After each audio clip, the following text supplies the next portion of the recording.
You're watching the People's Television, ABC Amber TV, the voice of Ambazonia. Stay tuned.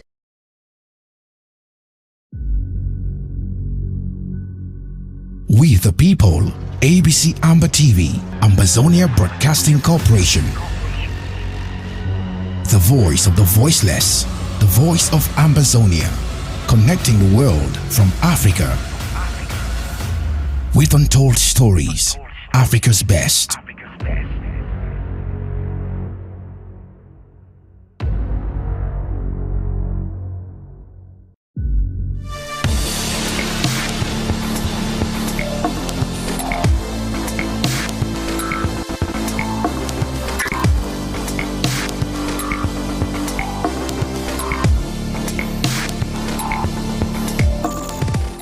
Get trained as an IT professional from the comfort of your home.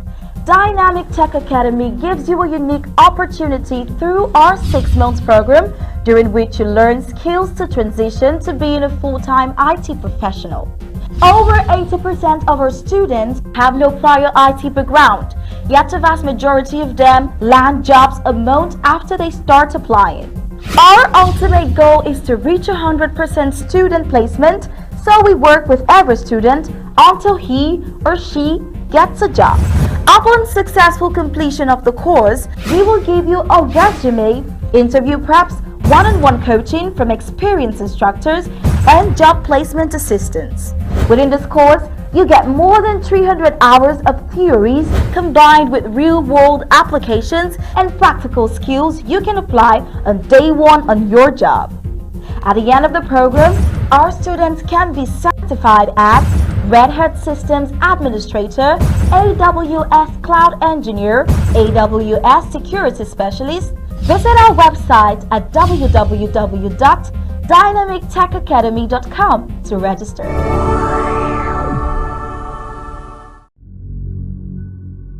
We the people, ABC Amber TV, Ambazonia Broadcasting Corporation. The voice of the voiceless, the voice of Ambazonia, connecting the world from Africa. With untold stories, Africa's best.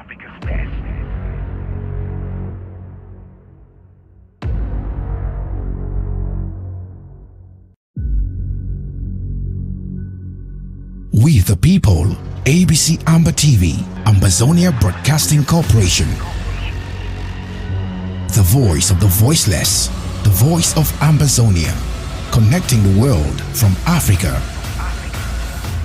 With untold stories, Africa's best.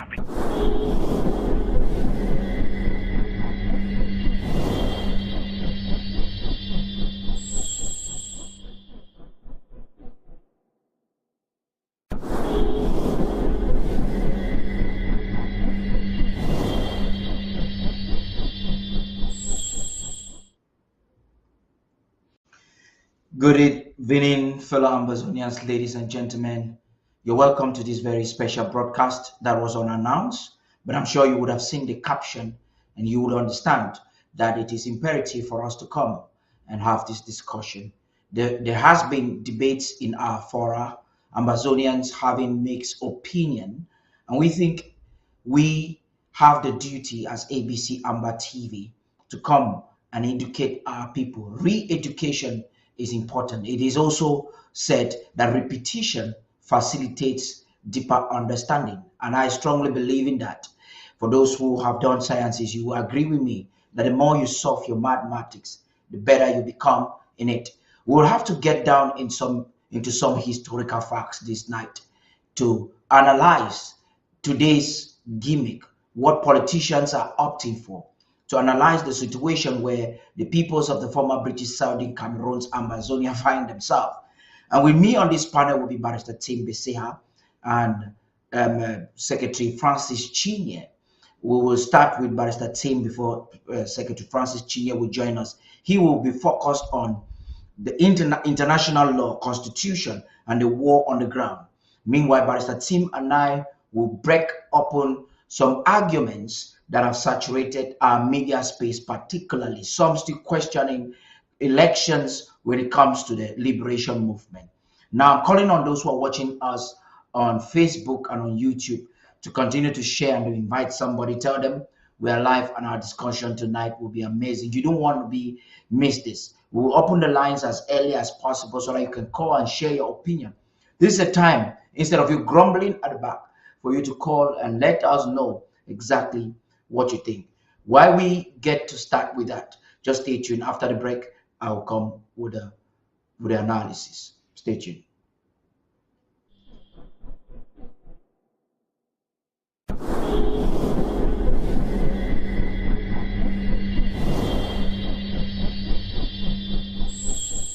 Once. But there are some tiny countries with just a few people living in them I'm sure you've never heard of before. These countries may not be big, but they are fascinating, confusing, and at times scary. Stick around to see just how small these countries can get. Hutt River. Australia is a massive country, but within it is another country, Hutt River. The Principality of Hutt River was founded by Leonard Castley. Hutt River has a population of just 30 people. There was a dispute between the There's over 200 countries in our world. I'm sure you've heard of all of the larger ones at least once. But there are some tiny countries with just a few people living in them I'm sure you've never heard of before. These countries may not be big, but they are fascinating, confusing, and at times scary. Stick around to see just how small these countries can get. Hutt River. Australia is a massive country, but within it is another country, Hutt River. The Principality of Hutt River was founded by Leonard Castley. Hutt River has a population of just 30 people. There was a dispute between the Australian government and 5 families over wheat. The Australian government said they owned some fields of wheat, but the 5 farming families disagreed and said they owned it. That's when Leonard used the British Treason Act to make Hutt River a country. It has its own currency, stamps, and passports. And today Leonard goes by His Royal Highness Prince Leonard I of Hutt. For many years, Australia and Hutt River had peace. But recently things heated up again. That's when the Australian government said Hutt River was behind $3 million in taxes. The case is now going to the Australian High Court, so we'll have to see what happens. Niue. Niue is a tiny island in Oceania. It looks amazing, like a tropical paradise. But despite this, because it's so small, there's barely any tourism. The country depends heavily on foreign aid from New Zealand. Its capital city has less than 600 people, but the country has its own airport and supermarket. That's right, just one supermarket for the entire country. The population of Niue is around 1,190 people. Despite being so small, this country is action-packed. You can get around pretty much everywhere on a motorbike. And all around the island, you can watch humpback whales nurse their calves. Tropical diving is also very popular in the country, and it's even the world's first free Wi-Fi nation. This means there's free wireless internet all over the island wherever you go. I might just have to take a trip to this place. Sadly though, the country is in decline. Most of the younger people leave and emigrate to New Zealand in hopes of better job opportunities. Sealand.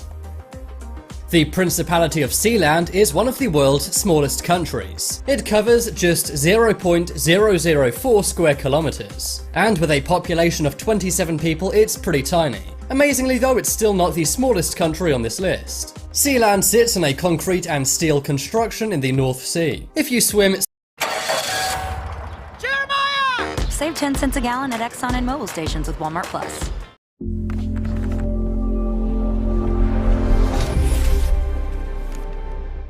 6 miles off the coast of Suffolk, England, you can actually find this country. The country was founded by Roy Bates. His title is His Royal Highness Prince Roy of Sealand. He lives in Sealand with his family members and some friends. Sealand even has its own national anthem and its own motto, Imer Libertas, which is Latin for From the Sea, Freedom. If you make a donation to this country, you can get an official noble title.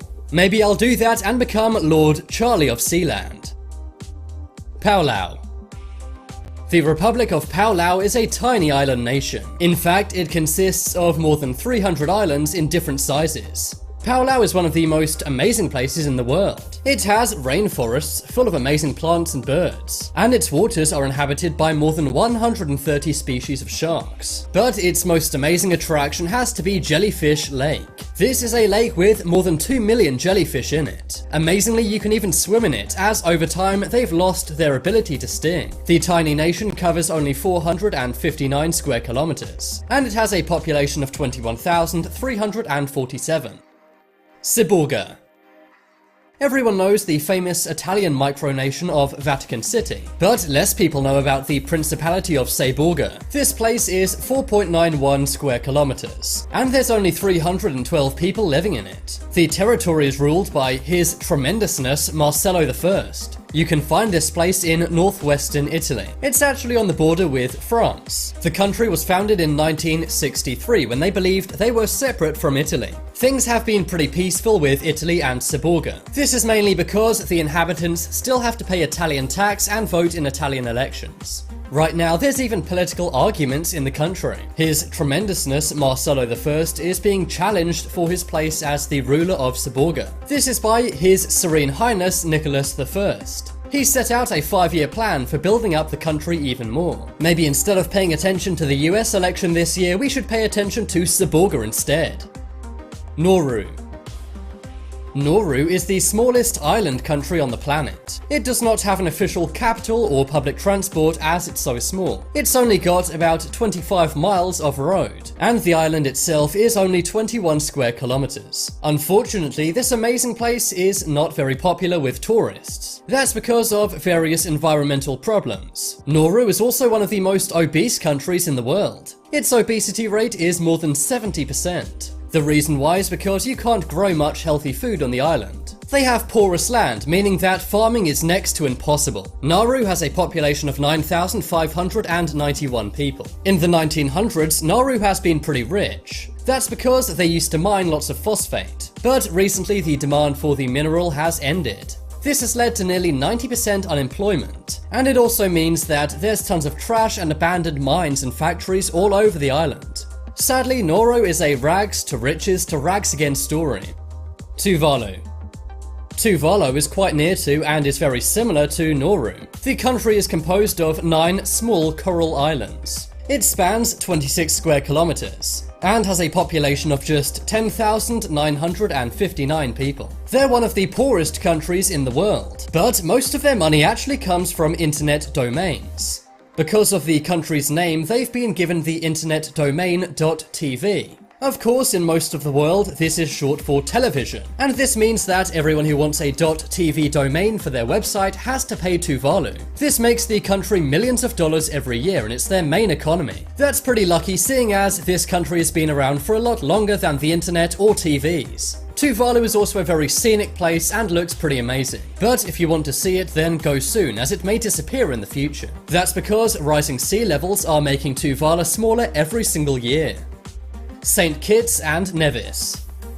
St. Kitts and Nevis are 2 islands, but 1 country. Its main source of income is its economic citizenship program. This allows anyone who has at least $250,000 to invest in the local sugar industry. In exchange for that, they get citizenship of St. Kitts. Another way of getting citizenship here is simply by purchasing a property worth more than $400,000. They're doing this to grow their tiny population of 52,329 people. The island is only 261 square kilometers. The Sovereign Military Order of Malta. Everyone knows that the Vatican City is its own country inside the territory of Rome. But it's not the only one. There's also the Sovereign Military Order of Malta, not to be confused with the country Malta. This area is 0.01 square kilometers. It occupies around 3 buildings, 2 of which are located in Rome and the 3rd is on the island of Malta. The country has its own currency, stamps, website, car number plates and passports, and a very small population of 13,000 people. Molossia. Molossia is the smallest country in the world. It has a population of only 7 people. It can be found in Nevada, USA, and anyone who lives there pays no taxes to the US government. The country is 0.00518 kilometers squared. It has its very own currency made on poker chips. It's ruled by His Excellency Kevin Barr, the President of the country. You may think that Kevin made this country for more freedom and liberty, but no. In fact, spinach, tobacco and catfish are banned in Molossia. There are 25 holidays in a year, and cookie dough is its national food. But now it's time to make your voice heard. Comment below which of these countries you would want to go to the most. If you want some more amazing videos, then check out my second channel. But as always, thanks for watching. There are some more videos on screen right now. Leave a like if you enjoyed, and if you haven't already, what are you waiting for? Subscribe to Top 10s. Drinking warm water before bed reverses years of damage to teeth and gums. People are healing decay and repairing damaged gums every night as they sleep, by adding one unusual ingredient to a glass of warm water before bed. If you're over 30 and struggling with painful, loose, discolored teeth or cavities, gum disease and bad breath, then pay close attention, because Harvard scientists We the people, ABC Amber TV, Ambazonia Broadcasting Corporation. The voice of the voiceless. The voice of Ambazonia, connecting the world from Africa with untold stories, Africa's best.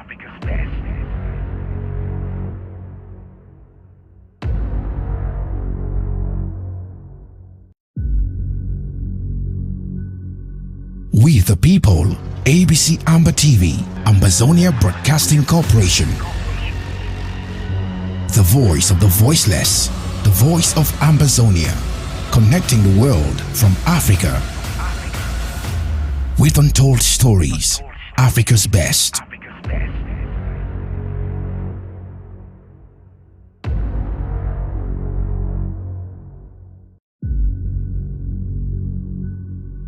We the people, ABC Amber TV, Ambazonia Broadcasting Corporation. The voice of the voiceless. The voice of Ambazonia, connecting the world from Africa with untold stories, Africa's best.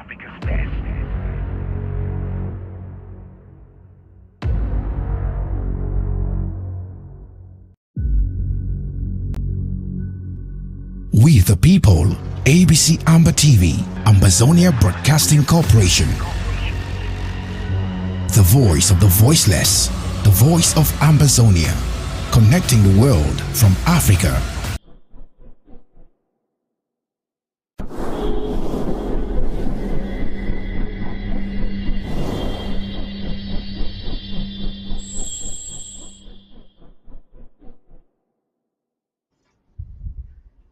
Fellow Ambazonians, ladies and gentlemen, sorry for that interruption or that interception there. I just realized that our streaming had an issue. We were streaming on one of our other pages, not the main page that you'll be following.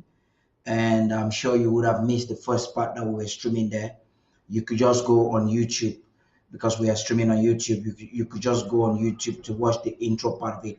But the discussion is just about to start, and I'm calling on you all that are watching us now on Facebook to just share. Those who are watching on YouTube, just share and tell somebody that we're live. Barrister Tim and I gonna enhance the discussion that you just find on your screen right here. It is important that during such a day we get deep into such a discussion. Within our fora, we've had the debates, and most recently you have those who are even resurrecting constitutional arguments. It's important that we have a person like Barrister Tim Biseha, who is a legal mind and happens to understand the way the systems of the world, the governing systems, institutional frameworks operate. And we believe that tonight he will be doing justice to give us clear explanations on issues like that. Without any waste of your time, let's make welcome Barrister Tim. Good evening, sir, and welcome to this important broadcast. Oh, well, thank you once more for having me. Again, I'm here. Yeah. Thank you very much. We want to reduce the sound and get your face clearer so that Ambazonians will actually enjoy you. Thank you. Okay.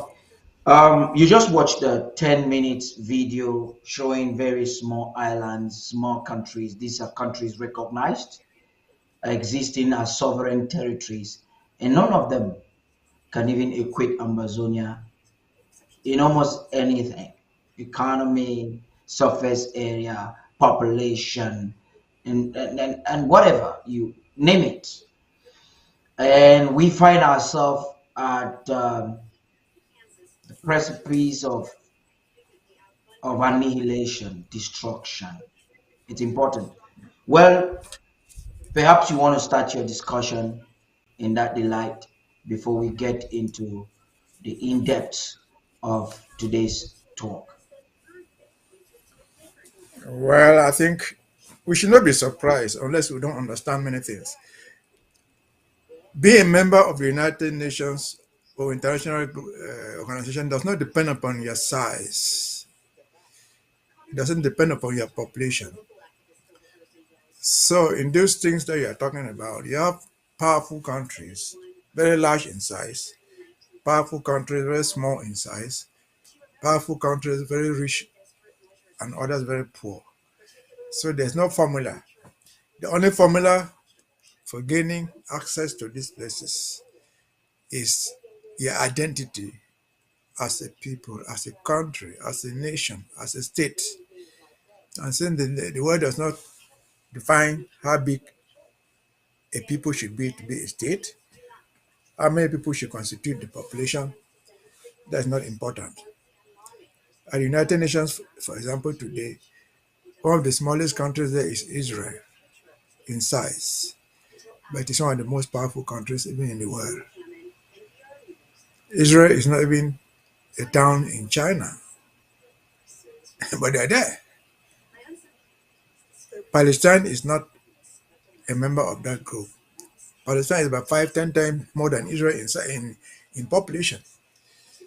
So our not being there is not because we are small. No, that's not a criteria.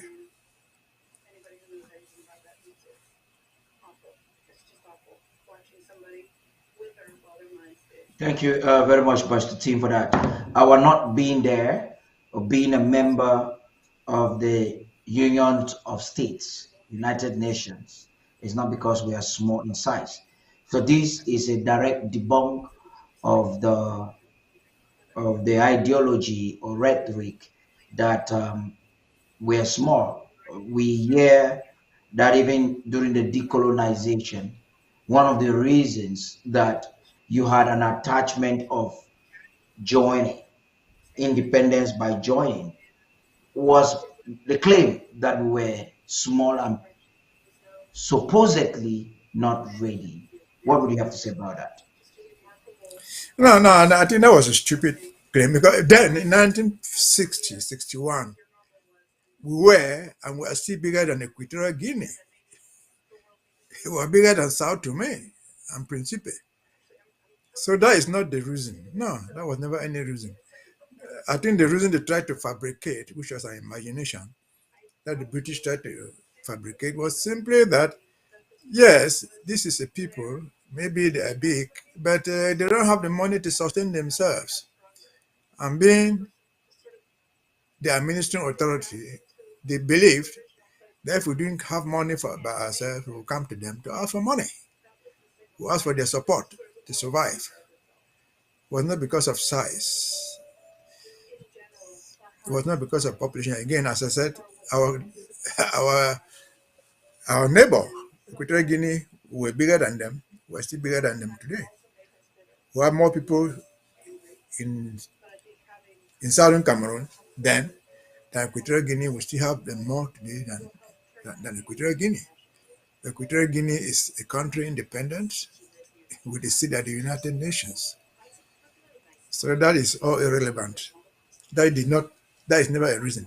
If that were to be the reason, I mean, what they entrusted to the UK as a British administered Cameroon, which included what they call North Cameroon and Southern Cameroon, it was bigger than many other countries in Africa, than Togo, if you put them together. So that is not an issue. Those who think that are just making a mistake, I think. Now, but the team, let's get down to this, and this brings us to the UN resolutions and articles. Before we start examining this article closely, I'd like to know, are the UN resolutions current, old, future? Are they legally binding on member states? All UN resolutions are binding on member states. For example, that's very good, binding on member states. So some resolutions, depending upon what resolutions are really law enforceable by force. For example, if a resolution came from the United Nations Security Council, it has the binding force of law that can be enforced physically because it comes from the Security Council, because the Security Council has a different status, even though it is part of the United Nations. It is the most powerful organ. The Security Council and the International Court of Justice, which all constitute part of the United Nations. So in short, United Nations resolutions are binding on member states.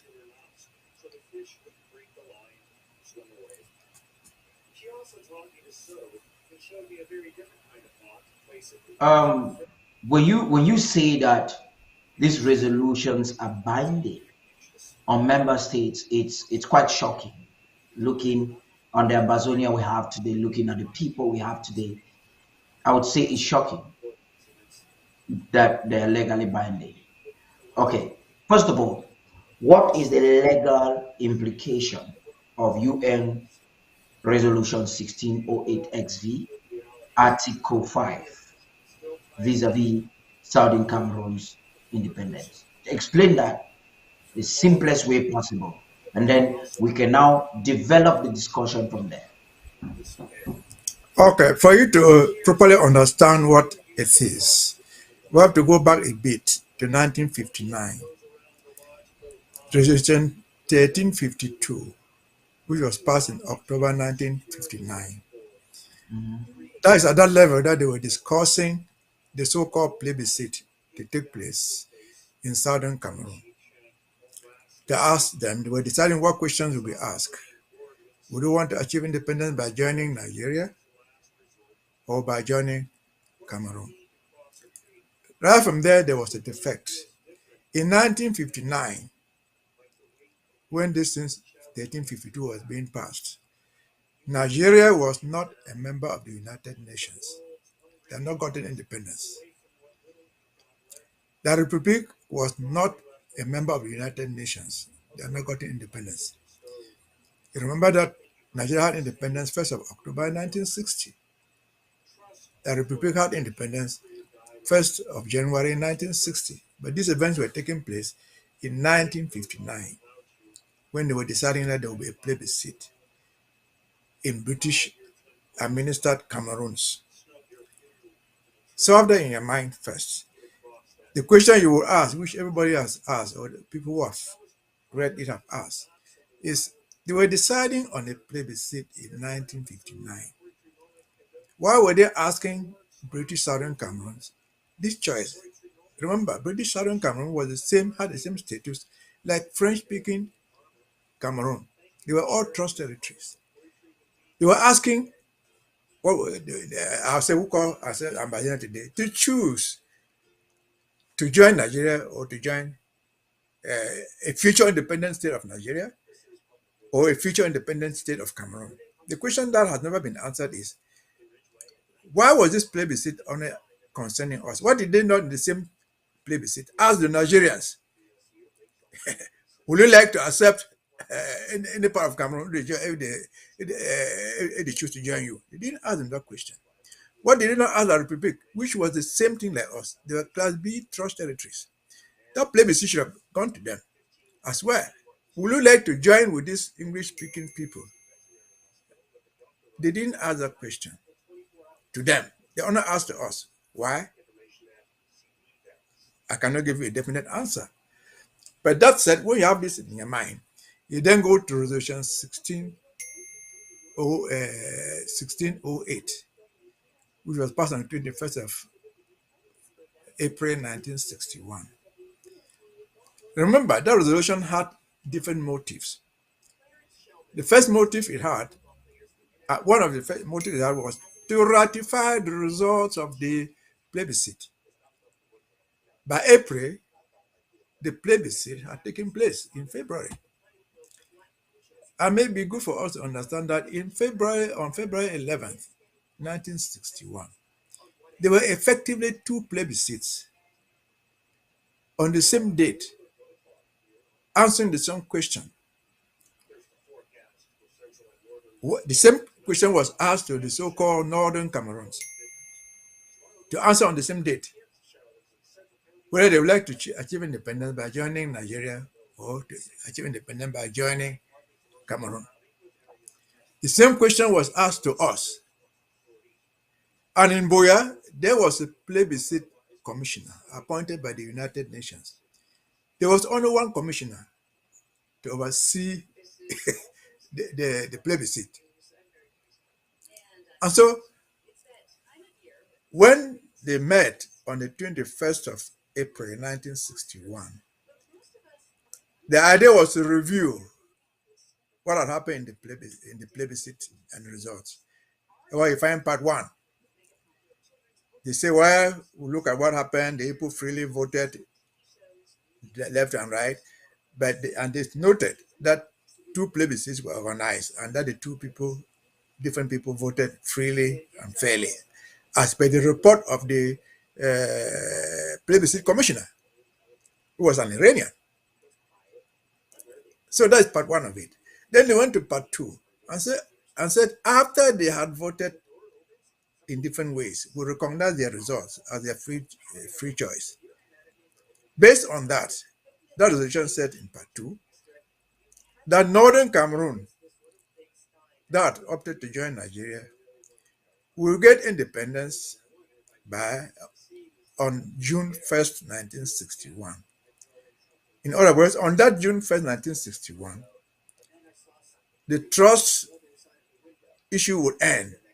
The British trust over Northern Cameroon would end when they joined Nigeria. But they didn't end there. They say when they joined Nigeria as a separate province, it's written there in black and white. Northern Cameroon would join Nigeria as a separate province. Then they went on to paragraph 2 and said, British Southern Cameroons that also opted to get independent by joining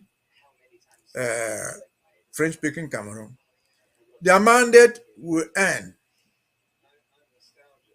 on the 30th of September 1961. In other words, they will get their independence by 1st of October 1961. But they didn't state in what capacity we were joining them. Unlike the Nigerians, unlike the Northern Cameroon, they were joining as a separate province. That had been agreed with the Nigerian authorities, the federal government. They had agreed and signed that these people will join us as a separate province, just like any other region in Nigeria. That was in black and white. But then they came to us and said, look, you will join, you will get this independent on 1st of October, 1961. And then comes in the paragraph 5 we have mentioned, provided that before 1st of October, that's paragraph 5 now, before 1st of October, as a matter of urgency,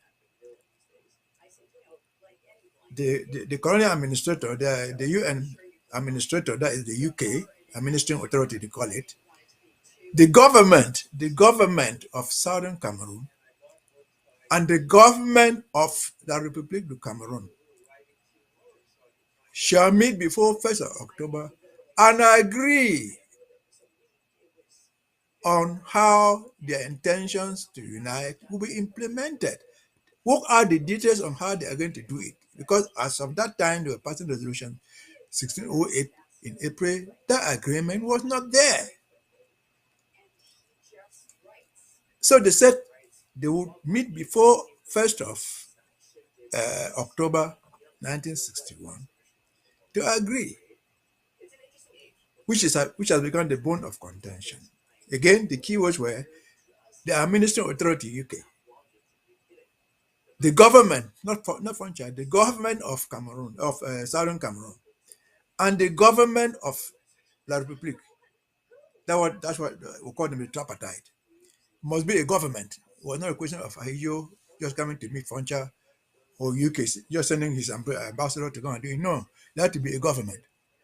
And for us to understand the technical things involved, one would imagine it is just national. Remember that in 1961, I'm very sure that Frontier didn't even know how to say bonjour. Neither did Ndele. Ahijo didn't know how to say good morning.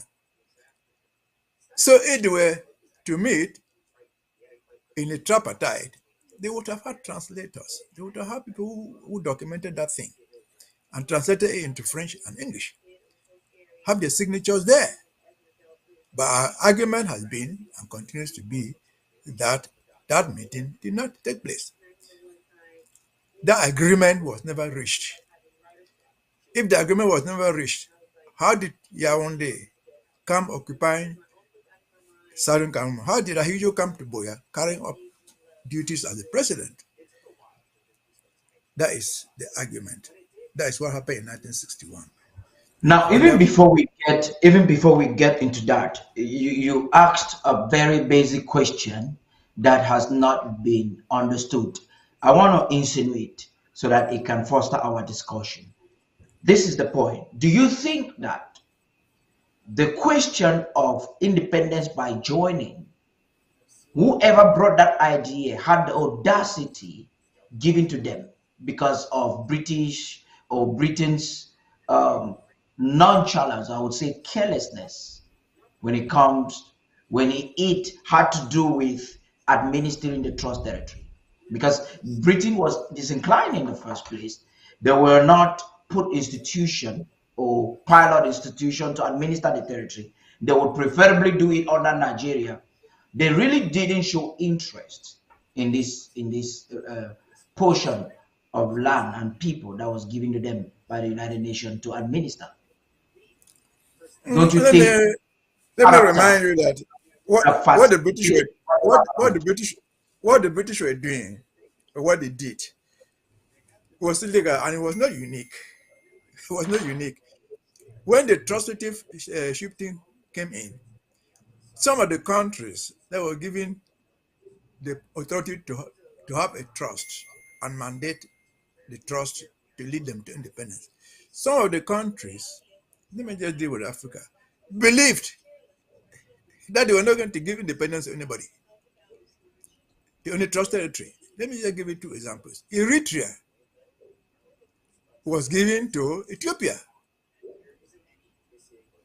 because Ethiopia had never been colonized. So when Eritrea was given to Ethiopia, Ethiopia made the sign of it. Because remember, if you know the geography very, very well, Ethiopia is landlocked. The only access to the sea is Eritrea. So the Ethiopians said, oh, this is a good job. We have this territory. They did not intend to give them independence. They just thought they would be part of them. That was the thinking. Now the Eritreans had to fight back. And went back to the United Nations, they said, look, that's not your territory.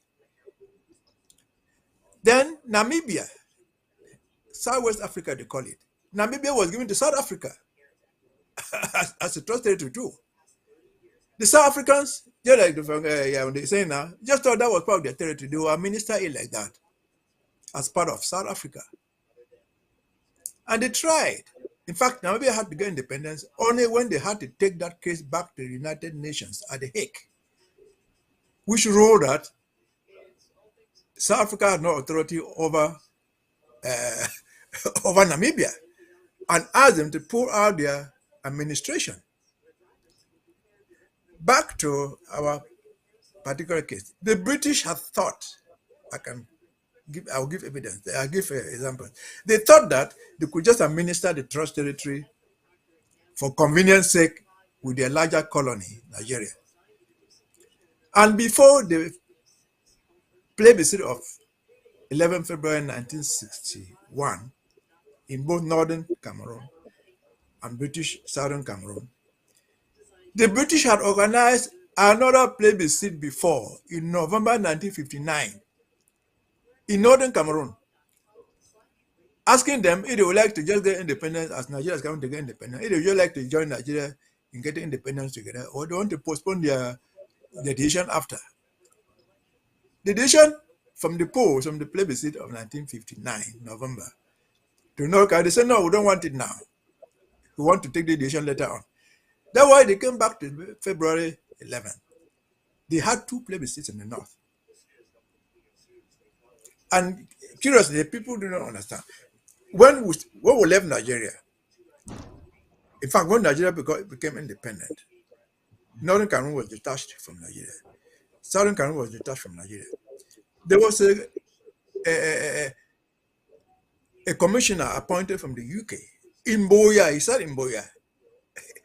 There was no commissioner for Northern Cameroon, there was one commissioner in Boya, who was the commissioner, the British administrator appointed administrator for the both territories. So that is what happened. And again, this was not unique. During that very process of trust territories, the Togo, what we call today Togo, was divided into two. There was French Togo and British Togo land. Part of the northern Togo was given to Great Britain as a trust territory. The British administered northern Togo as part of Nigeria. And they sought to incorporate northern Togo to Nigeria, and they succeeded. They organized a plebiscite there. We would like to get independence by joining Togo, which is the Republic of Togo, Ulome, or by joining Nigeria. They voted that they would join Nigeria. So what they were doing to us was a larger scheme of colonial. In fact, if you understand colonialism, why was the scramble for Africa? It is not because the people just wanted to come and occupy. No, it came as a result of the revolution, the agricultural revolution. They needed labor. They needed raw materials. It was an economic interest. So the larger the colony, the better for the colonial master. It was what was in their head. When they created the colonies, they did not believe, most of them, the colonial master, when they went for the scramble for Africa, they were not thinking of giving these countries independence after now. That's why, if you look at the French appellation, the French did not call Cameroon, call Togo, not Togo, call Central Africa, call Gabon, like that. No, they were called in French, France Outre-mer, that's France overseas. They were supposed to be their territory extended overseas, where they could harvest whatever thing they wanted from there. They could do whatever thing they wanted from there. But so that's it. I don't know whether that answers the question. So at the end of the day, people are right. I could rightfully quote Kas Nanyangwe, who believes in his book Secrets of an Aborted Decolonization. He believes that the botched decolonization of Southern Cameroons was a calculated agenda of Britain to mortgage us, perhaps for whatever political interests to France. If you read that entire document, we don't have a lot of time here. If you look at the scramble for Africa as a whole, what they came to call Cameroon under the Germans in 1884, during the scramble for Africa, what was carved out as Cameroon? There had been a lot of struggle.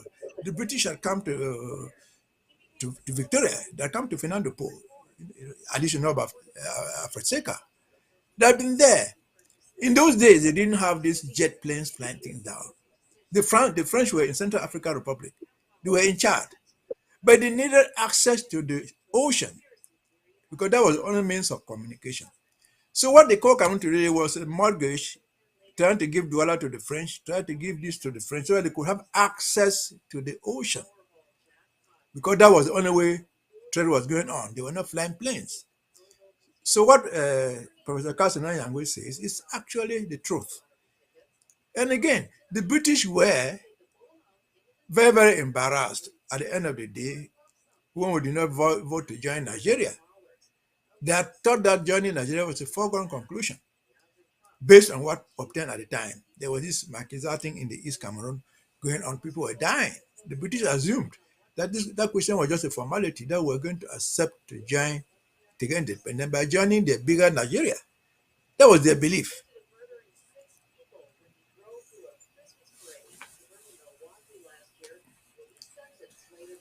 Okay. But the team, this is a very sensitive discussion. Every time we're having this same discussion, you have Amazonians are listening very keenly because we are breaking or cracking into the very fabric of the root causes that has led to the ongoing war.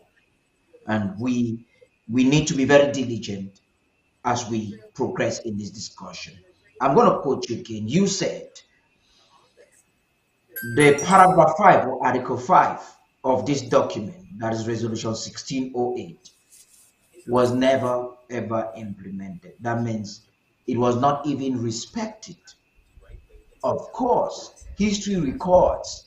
In fact, history records that Aijo just popped up in Boya via the Tico airport, appointed Forger, and brought in his gendarmes, which is also what we think is that was military occupation of a territory. Well, it was a military occupation. There's no doubt about that. You see, again, we can spend days here doing the history, we will not exhaust it. Before the Ahijo arrived, Boya, on the 30th of September to take over power, there had been discussions going on, not between Foncha and Ahijo, no. There have been discussions going on between by that time, UK had an ambassador in England, in Yaoundé. There is a British High Commissioner in Yaoundé. They have been communicating. We have documents here where, for example, on the 27th of September, the British ambassador, the UK commissioner to Yaoundé, wrote to Ahijo, saying that, okay, this 27, we'll be handing over the territory to you. We'll hand everything to you on the 30th, things like that. It's in writing. This was not with Foncha. You were talking with Yaoundé. So it was So not this something was, that they just left in the moon. subordination, disregard, arrogance to its apex. So we're talking about Foncha, that was a legally elected head of state of a nation that has been voted independent. They are deciding the fate of his nation without his consent. That's what you're saying. That is the truth.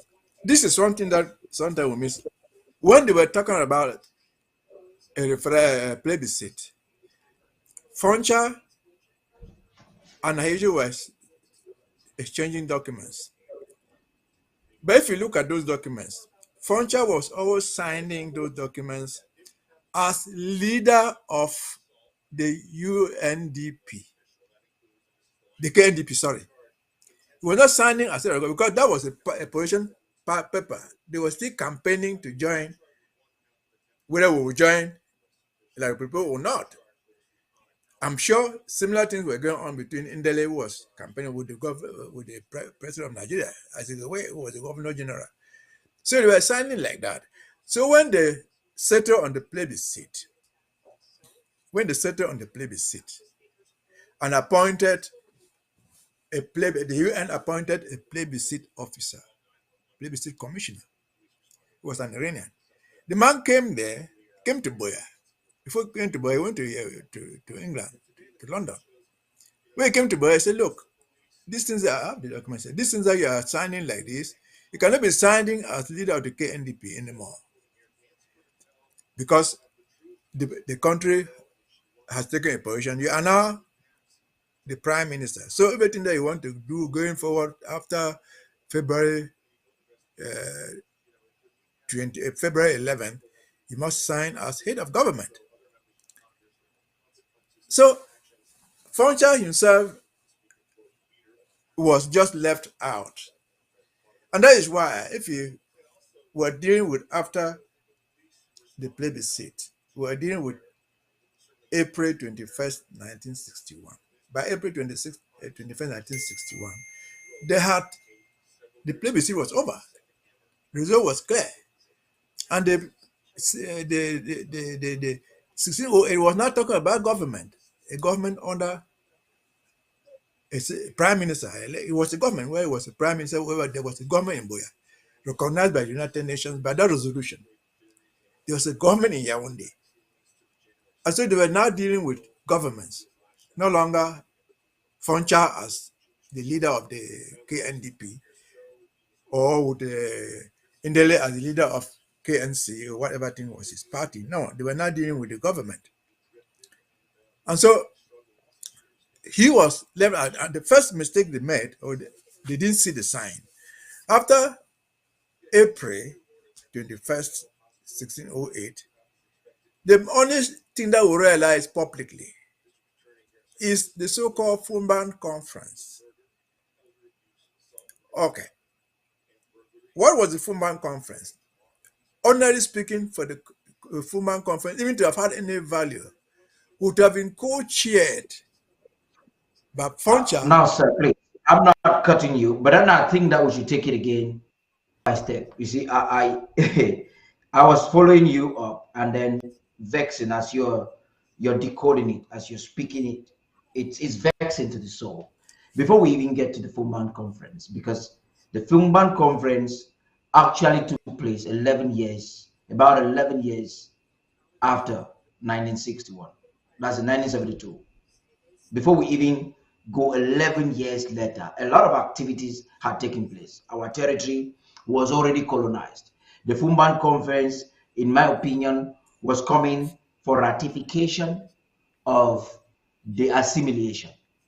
Now, before that, we have a president or prime minister, John Go Foncha, who had institutions. He had a bank, he had a mobile wing police, and without due protocol and processes, written documents, resolutions agreed upon, we have Ahijo popping up in Boya, appointing him and taking over the territory with his administration.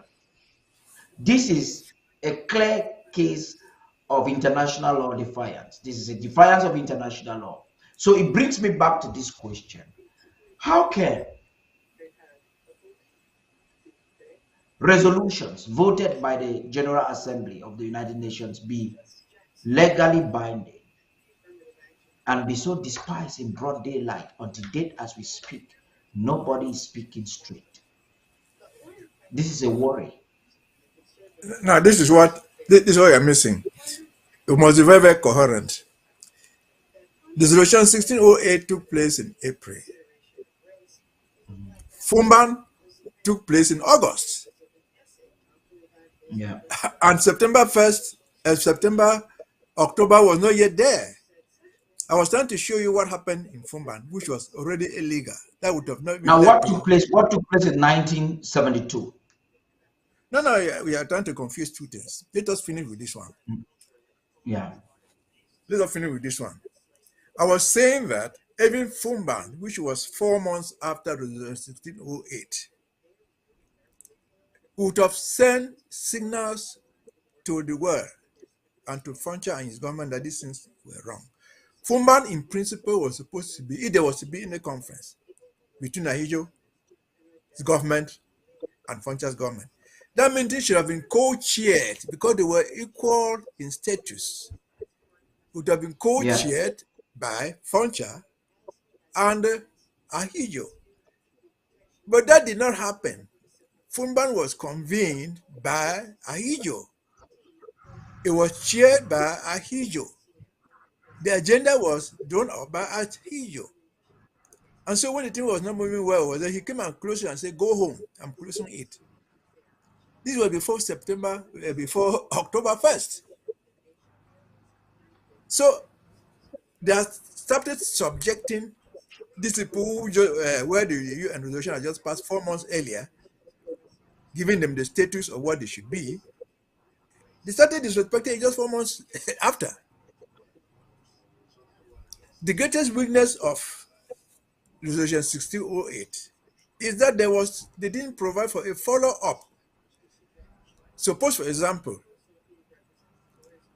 British Southern Cameroon, the UK, and the Yaoundé met, and they could not agree on how to implement whatever thing that the Roger and then the meeting fire broke off. What were they going to do? There should have been provision that these things should be reported back to the United Nations. But it's not there. That's the last resolution that the United Nations ever had about Southern Cameroon.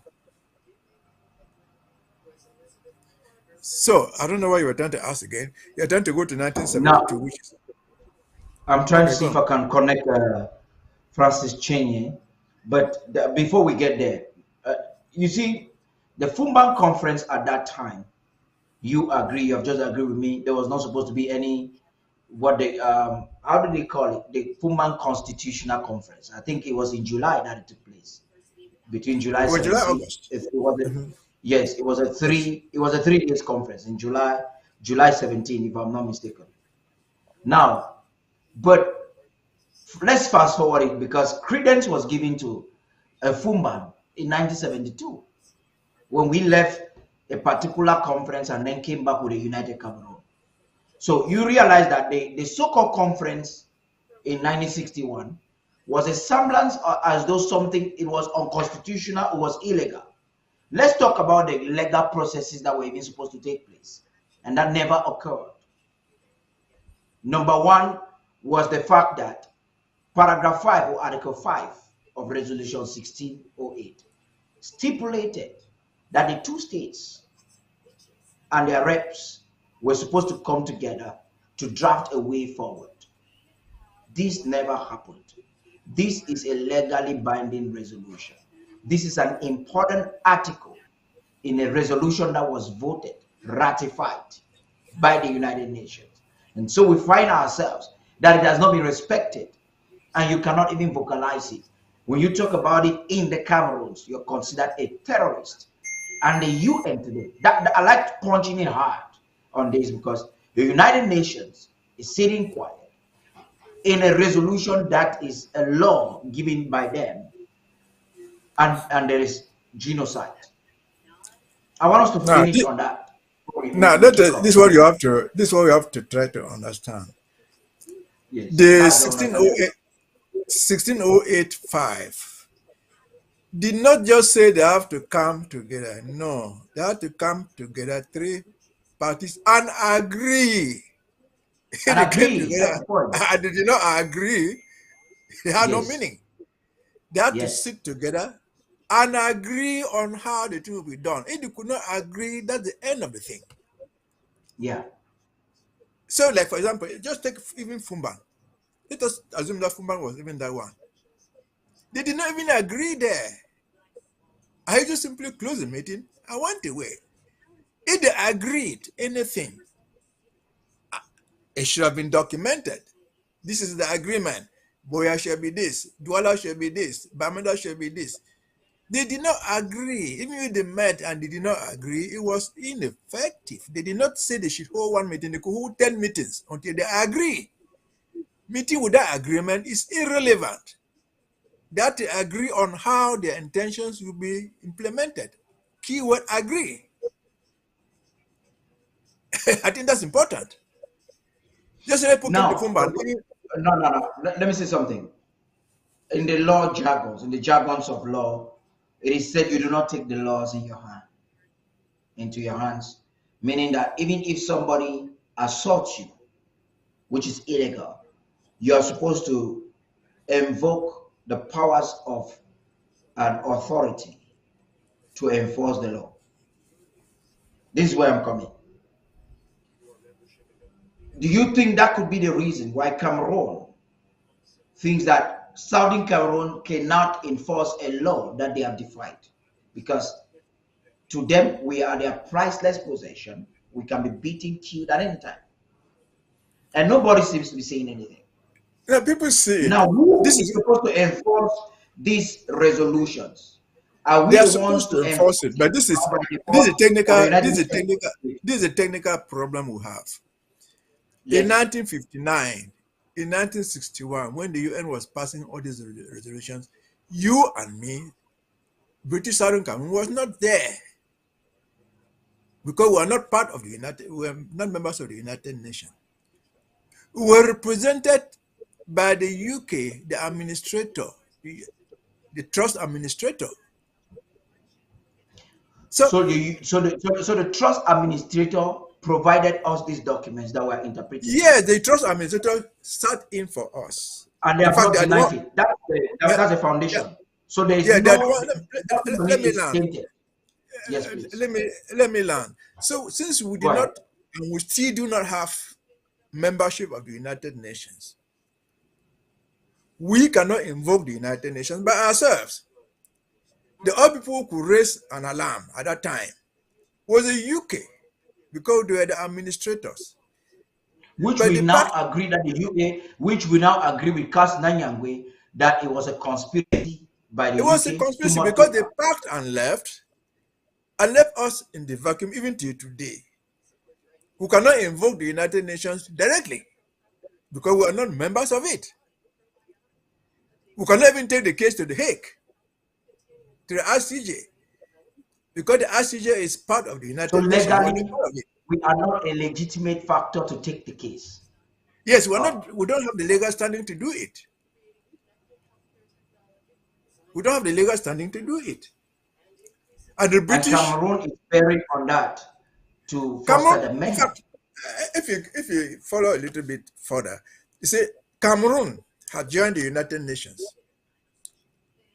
in September 1960. It became part of the United Nations. So they had a vote. That's why you see Resolution 1608. They voted because they were part of the United Nations. Nigeria had independence. They too joined. They voted. So they were now part of the United Nations. And for us to understand that membership is important. After Northern Cameroon voted to go to Nigeria, La République sued Great Britain for causing Northern Cameroon to go to Nigeria. They took them to the Hague. Because they were already a member now of the United Nations. Yes, and then I was saying to that, when they took them to the Hague, the UK delegation raised an objection. So you have no reason to bring us here. You were not part of this nonsense. Mm-hmm. The court said no. Yes, they were never part, but as soon as they got independent and became part of the United Nations, they can protest. They have the right to, they have the right to bring the case because they are now part of the United Nations. They are applied and they were admitted. So they were not part of the General Assembly. Remember that the resolution we're talking about is UNGA, United Nations General Assembly. Mm-hmm. So we're not part of it. As soon as we become part, you can complain, but we are not part of it, even till today as we speak.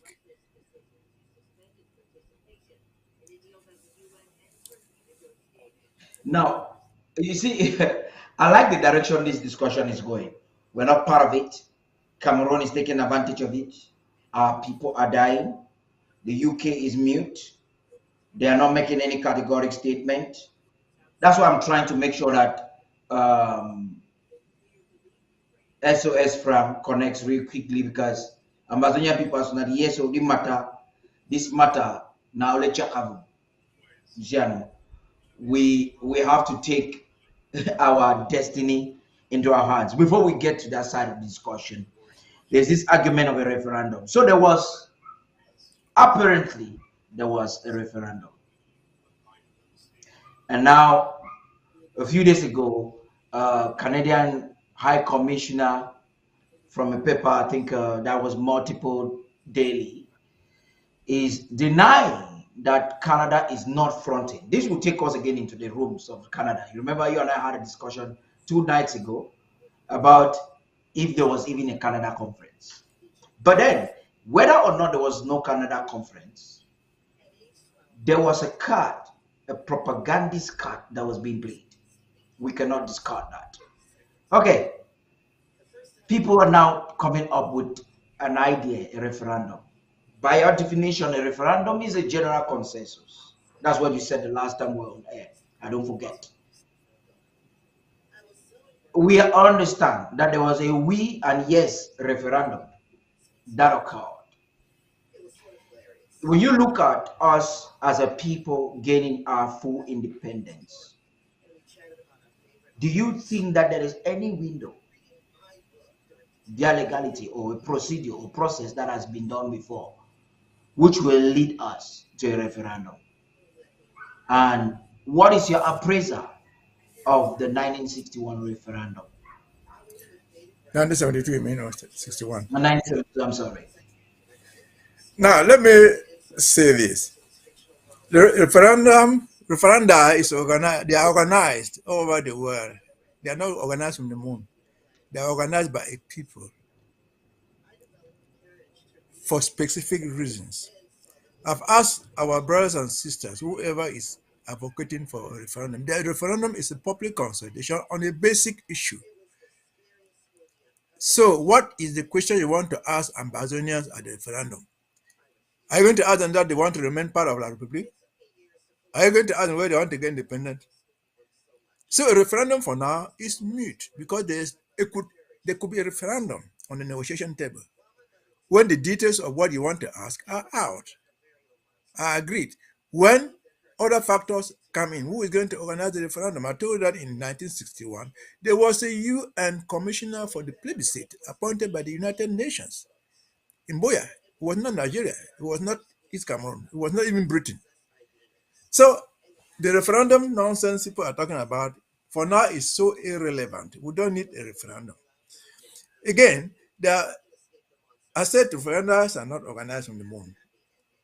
That is not the only way for us to get what we want. There are so many countries that have emerged in the world without passing through that rubbish of referenda or United Nations. No. Let me just give an example. Until not too long ago, Sudan was only one country.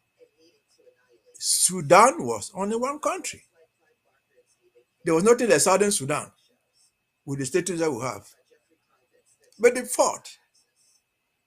Because of the fighting, the referendum came. But it didn't just come. They went to the peace conference and sat down and said, what are you fighting for? They said, we are fighting for this. The Sudanese government said, well, they are fighting us for this. This is how the Southern Sudan worked. They said, okay, we'll give you regional autonomy. The people said no, but they said, okay, we'll give you the regional autonomy for 5 years. After 5 years, there will be a referendum. And the question will be asked whether you want to have this regional autonomy or you want to go leave this nonsense. That was agreed. They went 5 years after the referendum came in, they won the independence. So in East Timor, the government of what do you call that country? Indonesia said they are not going. They are such a tiny place. Indonesia is a very popular country, a very big country in population. Kosovo, that's more tiny place. They say, look, we're not part of it. They say, okay, we'll go for a referendum to be organized by the United Nations. Then they organized the election, the referendum, and the people voted to go away, to have their independence. They had it. There are so many countries in the world like that. Where, for example, Kosovo. There's nothing like Kosovo anywhere in the world. It was part of Yugoslavia. They fought and they fought until they had independence. But the curious thing about it is Kosovo, like Somaliland, they have independence, but they are not part of the they are not members of the United Nations. So a referendum is not an end in itself. It has to be conducted on specific terms, on certain outlines. I ask people again, you want a referendum for Ambazonia, what question are you going to ask the people? And who has agreed to organize the election, that vote? Somebody credible must do it. Well, you cannot go and ask Yamdo to do it. If you do it, it will be like, if you have been following the news, you remember that Russia organized a referendum in Crimea. I said, well, they voted to be part of Russia. Is that what we want to do? No. If there must be a referendum, which I don't think is necessary, but if there must be one, it has to be agreed. Who is organizing it?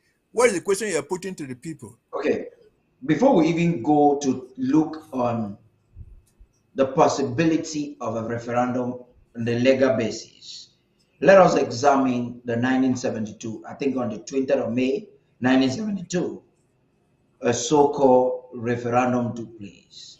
Let us examine this. Was it at variance with the resolutions we have just examined, or was it in sync? What was the legal basis of that so-called referendum in 1972? The If at all, referendum had not, the referendum of 1972 had nothing to do with 1608. no, I'm The just trying referendum to of link it to any yeah, everything that could bring the by that. by 1972, Yes. Yaoundé, that's the Republic of Cameroon, believed that they had taken enough of us that had sufficient control instruments in place. So it was something like an internal referendum. It was not something that they went to ask the United Nations to help them, or even ask their master France. No. And for those who don't know, I think I've said this before. I took part in the 1972 referendum. I was in college, we were graduating that year. And so we were supposed to vote. It was sham. Because what they preached, their campaign slogan for the referendum was that there will be two ballot papers. There will be a black ballot paper on which you will be written no, and a white ballot paper on which you will be written yes and we, on both sides. On that day, we went out to vote. I went out with other students, were in a boarding school, went out to vote. And they will not produce the black ballot paper. And I, in my rebellious attitude, I said we're not voting until they will give us that black paper. The people were angry. I mean, the telling officers, they were all angry, and others should be locked Someone up. arrested you. Yeah, they said I should be arrested. It was then that the other students rushed back to campus and told the principal that, well, they're locking this man up. And the man came there and said, what is the problem? I explained to him that, well, I mean, before all the officers, and they said, well, they refused to give us the black card, ballot paper. Then he asked them, where's the black? They said they didn't have it. But their So it was campaign not. that they would give us. It was just a calculated idea to foster an agenda and Yes, make you were not things as allowed though. to, you were not allowed ever to say no. As I've given you, this is my experience, practical. They locked me up for asking for the black paper, which was no, not the whatever thing they were proposing there. So I don't think it is even anything. People have even, because by 1972, after the 1608, by 1st of October, when they were coming in, they came in with their constitution, which we have all discussed earlier. It was the amended constitution of East Cameroon, in which they Yeah, purported to be creating a federation. yeah, All right. Even Article 47 of that their constitution prescribed the idea that there should never be anything to change the status of a federation. yeah, So the 1972 referendum had no meaning. They tried to argue illegally that in the preamble of that constitution, it is written that the president can organize a referendum. But the preamble cannot surpass a specific Article 47 of the constitution. mhm, So Paul Ahijo did that, of course, with his allies, the French. By 1972, they had discovered the oil, what we have now, the French, the British didn't even know it. So their whole idea was to stop this nonsense of West Cameroon, so they could exploit the resources the way they liked. And so even then, we're told that when they announced the referendum of 1972, Foncha, Ahijo, Foncha, Muna, all the Anglophone in Yaoundé, they assembled at that Fondon's house in a source to protest. Of course, we don't know, we've forgotten that when we joined, we purportedly joined La Republic on the 1st of October 1960, 1961. 3 months after that, February or April 1962, they passed the ordinance, ordinance number 62, which purported to punish rebellion and so on. So when they function and arrest, they could arrest you and lock you up. That's what they call normal with. So when these people assemble in Foumban's house in the south in Yaoundé, they surrounded the house. They arrest them because they knew that they were going to protest, and then they left with the concern that the children will fight for this thing, which has come to pass. Now we're fighting for it. So it was not an accident. No.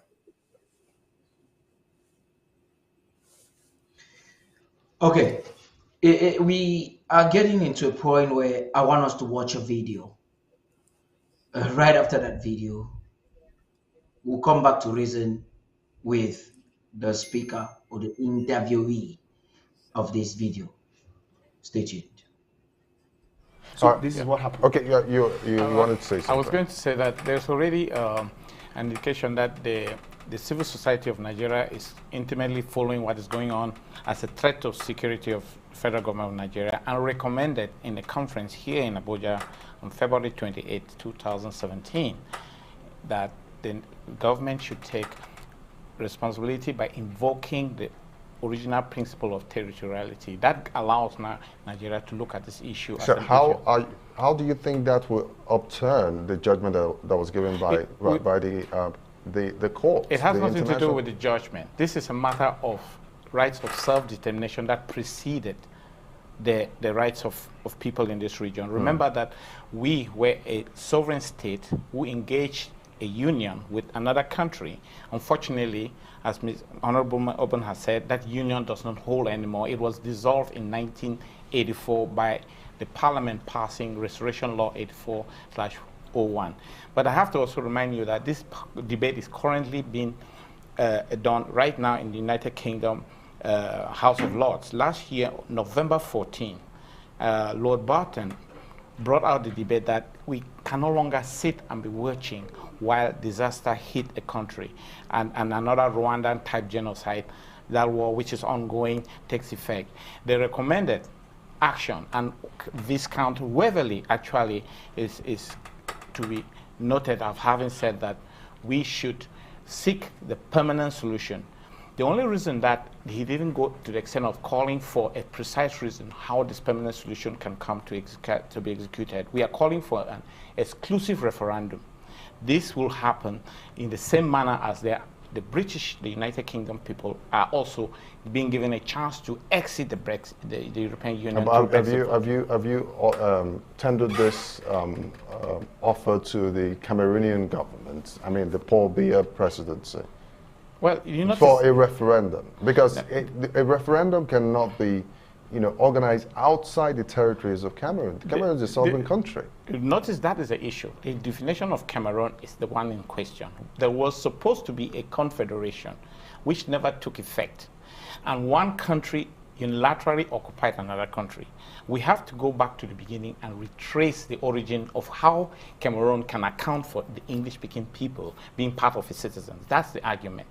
And until we have come to terms with that, then you'll be making a presumption that Cameroon owns us. No, we are a sovereign people.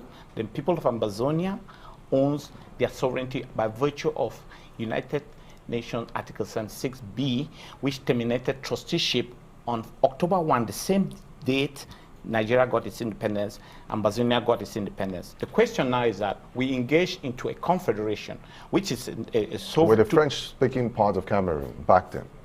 Well, they are the majority. But I'm talking about the confederation that you instituted. It was with the French-speaking part. It was with the French-speaking part, but it was dissolved by an act of parliament. And we asked them to leave, but they have used military force to occupy our country, and now they are insisting on it at the cost of a war which is killing our people every day. There are more than 5,000 of our youths have been killed. It's just like they've decided that we are going to impose our will on you. You will become Cameroonians at all costs. Why we are demanding help from federal government of Nigeria is because they have the rights given to them by United Nations Article 51. Threat to peace is being perpetrated by the sovereign country of Nigeria, of Cameroon, at the expense of peace and security in the Gulf of Guinea, which was why that recommendation was provided. Okay, fellow Amazonians, I'm back. You've heard Ngang, that is Ngang of the Republic of Amazonia. Okay, but the team is back. I'm sure he went for a short break. But the team, we have, that's Ngang of the Federal Republic of Amazonia. And then a couple of things Ngang said there that is quite interesting. And I love them. He talked about the fact that we're sovereign. He argued during that talk show at a time when our public was yet to be emancipated like we are today. He argued very strongly. That was in 2017. I think that he had that argument in Nigeria, and I would applaud him for that. He said we're sovereign people. Fact. He also said through a parliament. I wonder if there was any parliament here, a parliament that has a constitution that Bia sits in the morning and wakes up in the morning and changes everything. So purportedly, it was a parliament that dissolved the so-called union. Now, if you listen without keen attention or understanding of how the so-called union, he said attempted, Bob Garmoni says experimental, which means by our own way, we wanted to try something. But then he did not clearly state in his discussion that our union or experimental union was not ratified by a treaty of union. And so you had the journalists there audaciously saying, well, perhaps you can only do a referendum under an authority and we're not a nation. So he had to argue. But then, let's get back to it. He is among those who are suggesting that we can make our decision by a referendum. And there are those who argue, even listening to the president, there is an argument that we do not need a referendum to have our recognition because we have restored our independence according to the books.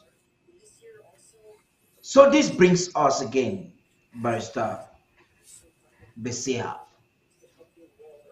Should we even accept a referendum if it is suggested, owing to the fact that it is a legal process? It is an illegal process that, in fact, it is illegality made legality. Should we at this time, as a people, accept a referendum? I think I've said it many times before. Talking about a referendum now, worst of all, talking about accepting or not accepting, is putting the cart before the horse. You see, I hear you mention Nigeria, and I just agree that. Unfortunately, this. I'm going to go to that. If you look at this book here, this is a case we did here. This is a case fitting Amazonia against Nigeria in 2002 against the federal government of Nigeria, which is the core of the problem. I said earlier that there's very little we can do. We can even go and tell the United Nations to come organize the referendum. When you talk about referendum, who's going to organize it? Yaoundé? If I were Yaoundé, I would jump up and clap my hands and say, okay, I'm organizing a referendum now. And they will organize one and they will win because they all win elections anyway. So the top of the referendum is, for now, again, putting the cart before the horse. You talked of Nigeria. I don't know who was interviewing him. Nigeria, they know the problem so well that in this case, which I've just shown you here, I don't know why this is not online. The federal government of Nigeria in 2002 agreed in what they call a consent judgment.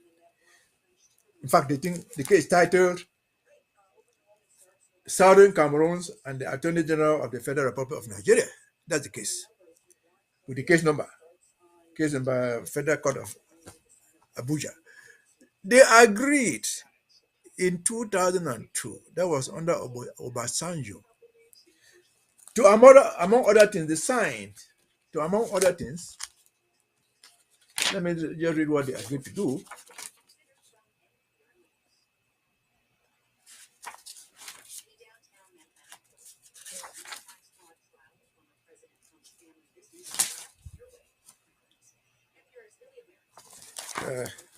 They agree, among other things, to table British Southern Cameroon issue at the United Nations, at The Hague, and other international organizations. The Attorney General of Nigeria signed. It was a consent judgment. It is right here. That was under Obasanjo. Obasanjo has since left power. The other guy came and left. There have been three successive governments. In fact, 1922 to today is 2002 to today is 20 years ago. The Nigerian government has not done anything. Instead, they are catching our people and sending them to Yaoundé to be killed, if need be. So, Mr. Engang is saying all those things. That's not the issue. The issue is not a referendum. A referendum could come. Referendums don't only come because we were sovereign. No. War itself brings referenda in different places. That is why I mentioned Southern Sudan. The referendum there was organized by the United Nations. That's why I mentioned East Timor. If you saw the money the United Nations put in East Timor referendum, we know how it is not as simple as you and me can just go and say we want to do it. We cannot start by accepting what will be done. No. Just putting the cart before the horse. All those things, I've said it, whether people like it or not, whether we like it or not, if we go to the conference table, somebody will come there and say we want the referendum. Vice team, please. This is where there is some complexity. It's not like Ambazonians are procrastinating or anticipating. It's about envisaging where we are going to and what could be the possible outcomes. Now, I am saying that going back to the crux of the matter, and that is where we started the discussion. This is where I'm going, and I'm asking my question. Do a people get their independence via a referendum? Are there any chances that it could be a referendum to determine our fate? That means putting the cart in, because a referendum by implication will mean that the vote has been despised. The April 21st vote has been despised. Am I wrong in that thought? Well, I don't want to be discussing this referendum issue because I've said it so many times. So people may not buy my view, but this is my own view about so-called referendum. Future referendum, it is necessary. It can only come on the conference table, only on one condition.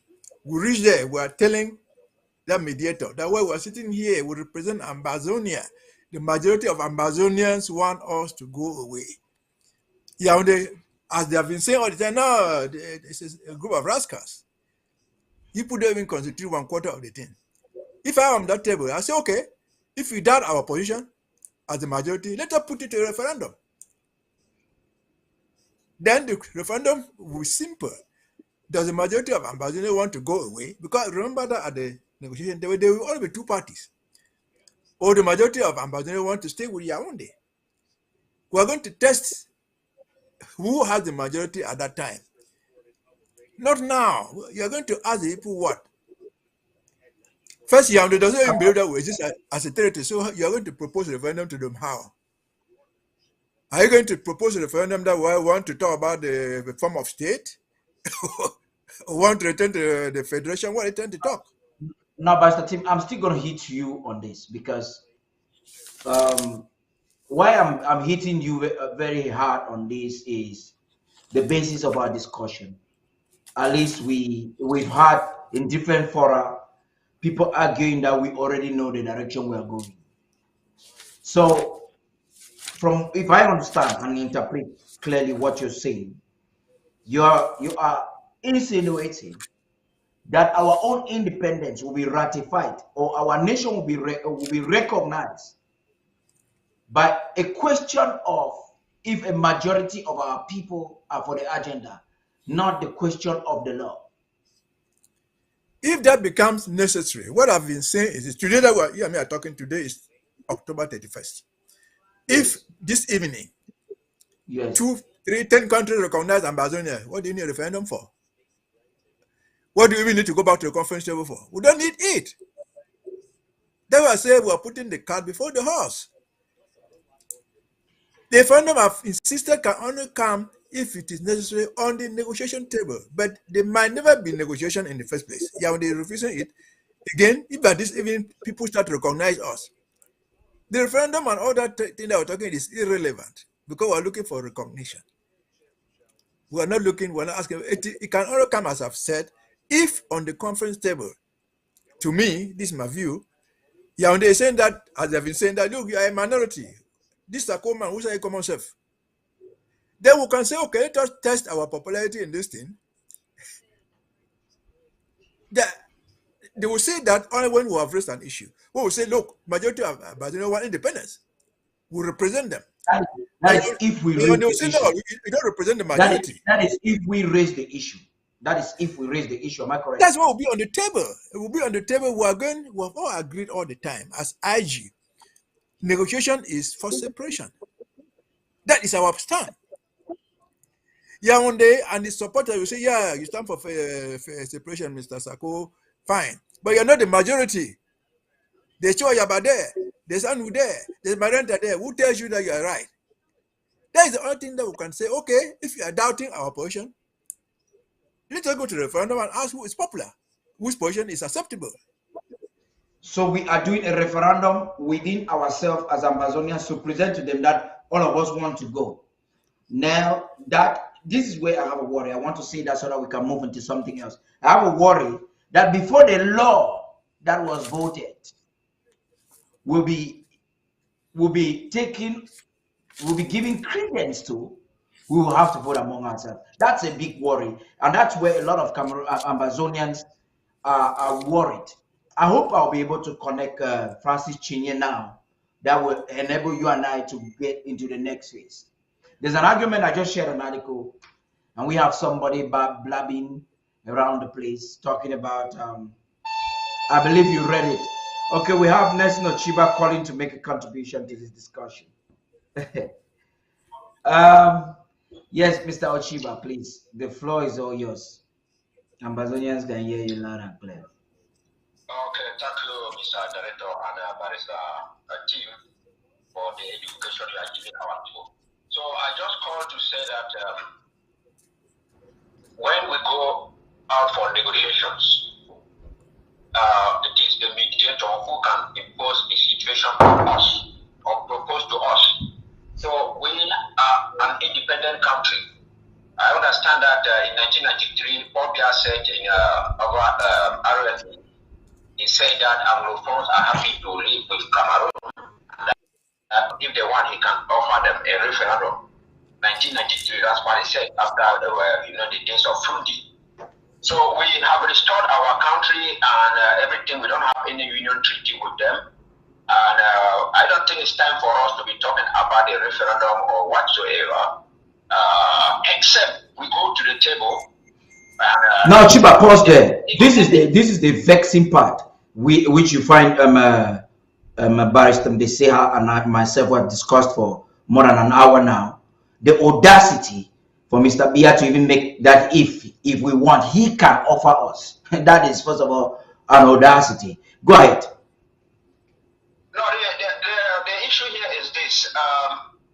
When we're part of a country, let's say we had a union treaty with La Republic. If we have a union treaty with them, yes. No, suppose we have one with them, and if we want to separate, we want to get out of it. Self-determination is a universal human right. So it is not Biya or La Republic giving us the referendum or organizing it. it is the international community that is going to come and take care of registration and all those things. I learned a lot of people. A lot of people said that, who is supposed to vote? We understand the peopling of the western grass field of the southern Cameroons. People who register it maybe by their tribes. We are not taking anyone who does not belong to the tribes that made up all of southern Cameroon. But we don't have any. Ochiba, let me cut you short. You're already talking about the process now of the vote and whatever. We are still on the basis of it, the legal basis. If it's supposed to be from us or something. Yes, you want to add? You want to add to that? Yeah, let me get this clear. You see, the greatest mistake that we make as Ambazonians, left and right, is this: we are proposing solutions to the opponent who will say nothing. Whether it is Edwin Gang, whether it is Chris Anu, whether it is anybody who don't have the right, who are wrong to start proposing a referendum. If you are on the doubt our result, they can propose a referendum, not us. Now the point, in an event, we are like, okay, in an event, what should we do? Should we accept or deny? If we're accepting, why should we wait until that time? Let us wait until that time. Let us wait until that time. If we're on the table, the people who represent us are not idiots. If on the negotiation table, the issue of referendum comes up, we will be able to address it. I will give my own input, you will give yours. But for now, we did not die in millions, in thousands. We did not lose homes and people for a referendum. Yeah, go ahead, Ochiba. Just give Ochiba the chance to settle. He has so much to settle. We'll continue the discussion. Go ahead, please. Go ahead. Ambazonians can hear you. What Barrister Tim is saying is 1,000% right. If someone owes you money, 100,000, you take the person to court. How much are you expecting the person to give you? To pay your 100,000.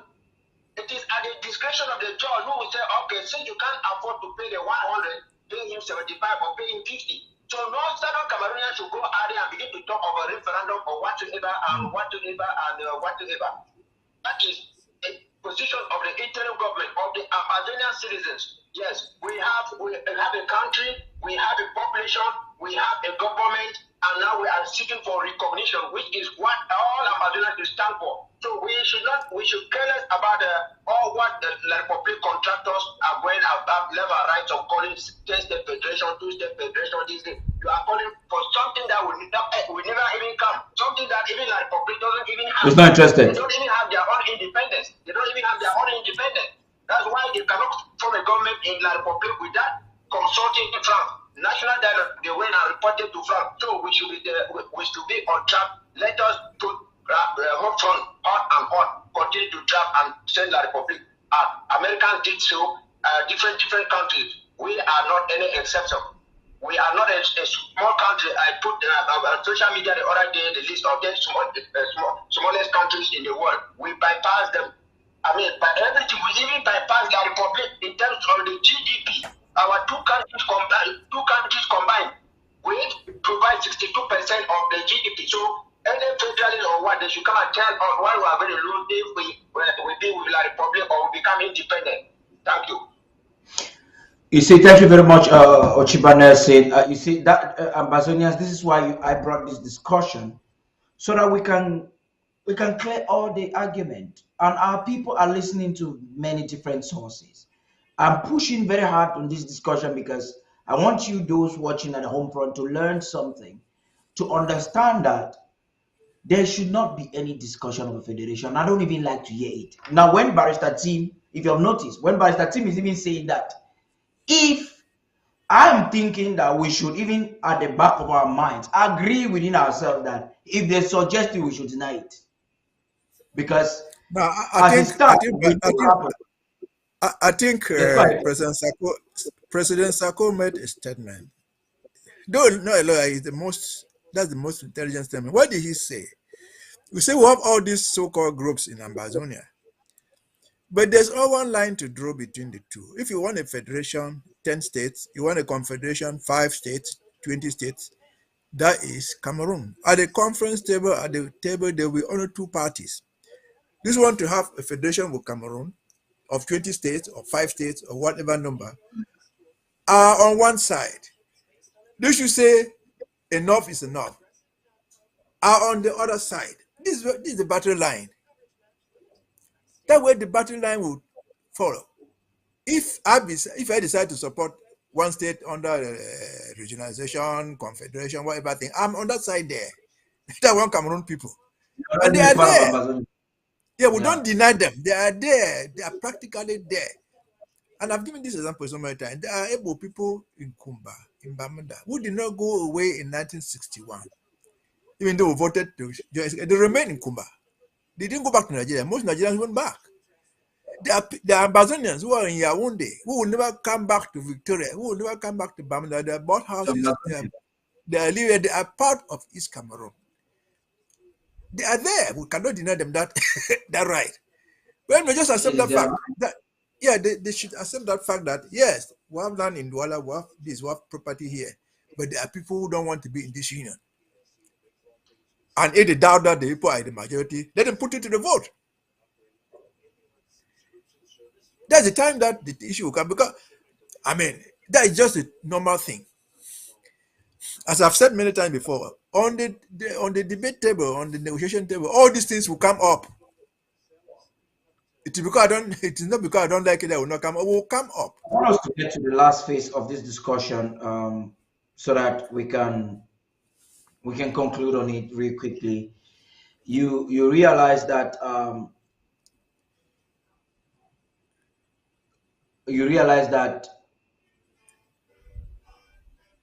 our people read a lot these days.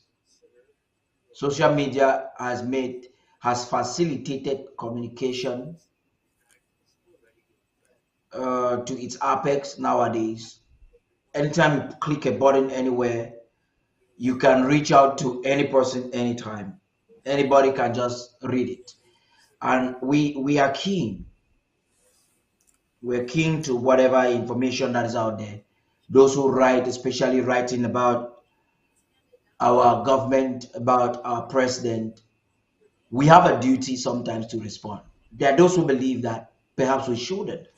I saw this piece of writing from a very controversial figure. He calls himself Tumasang Martin. And I thought of interest.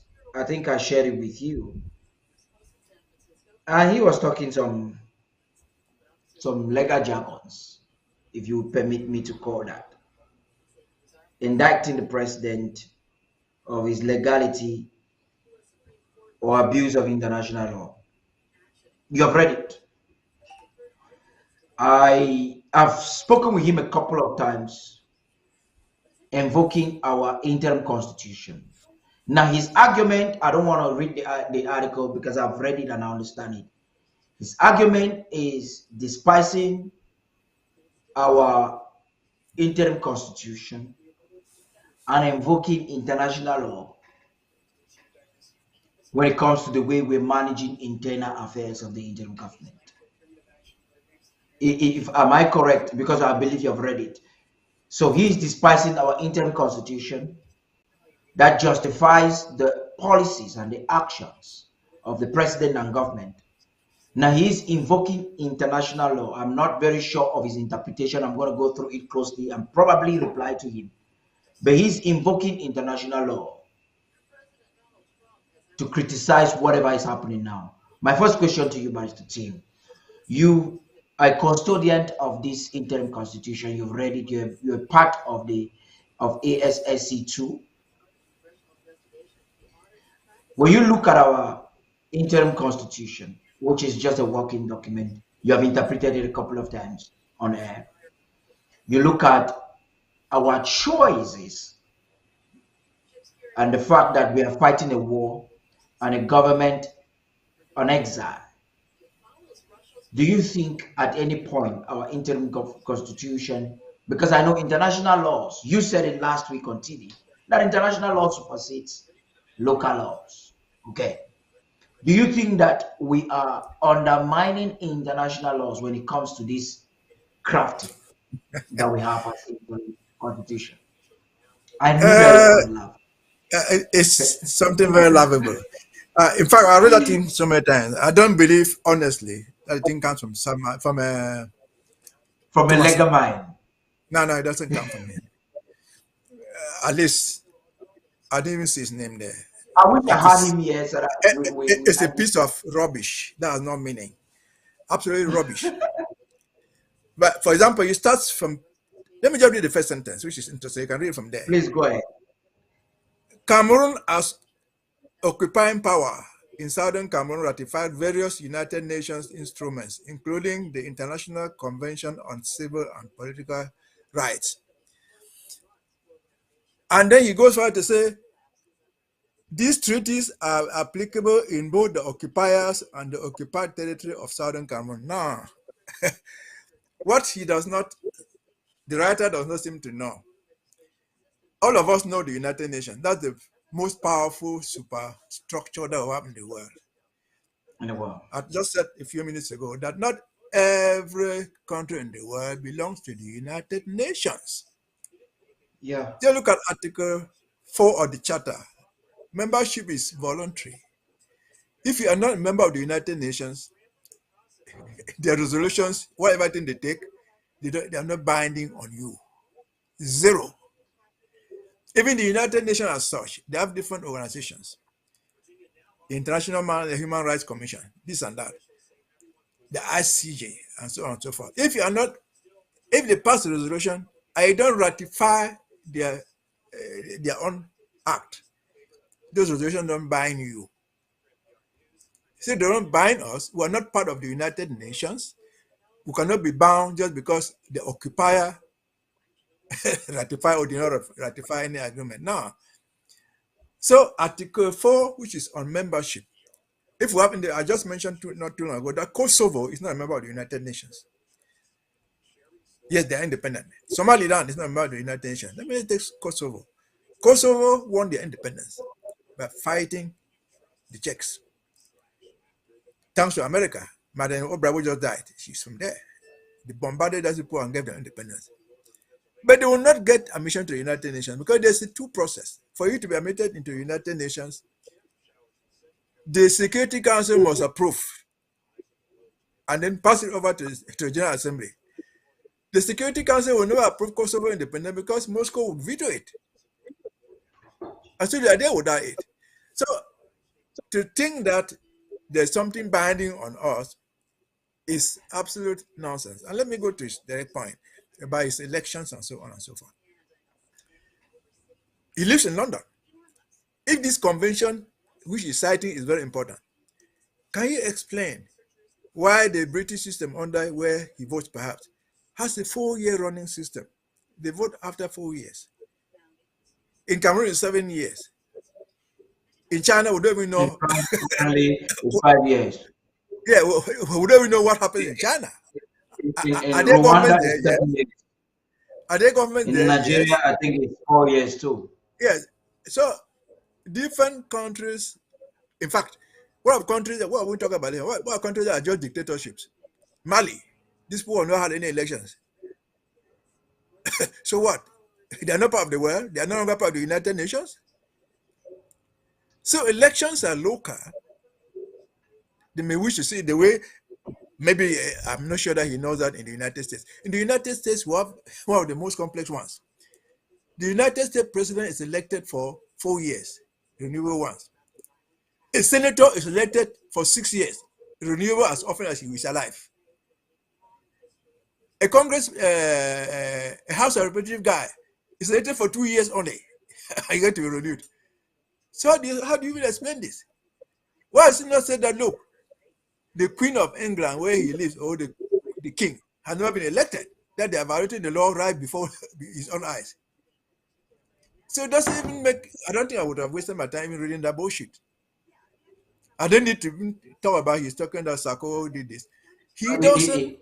Sometimes I'm surprised the direction of your argument. I thought you were going to take this argument from another, but let me fixate you by challenging with a question anyway.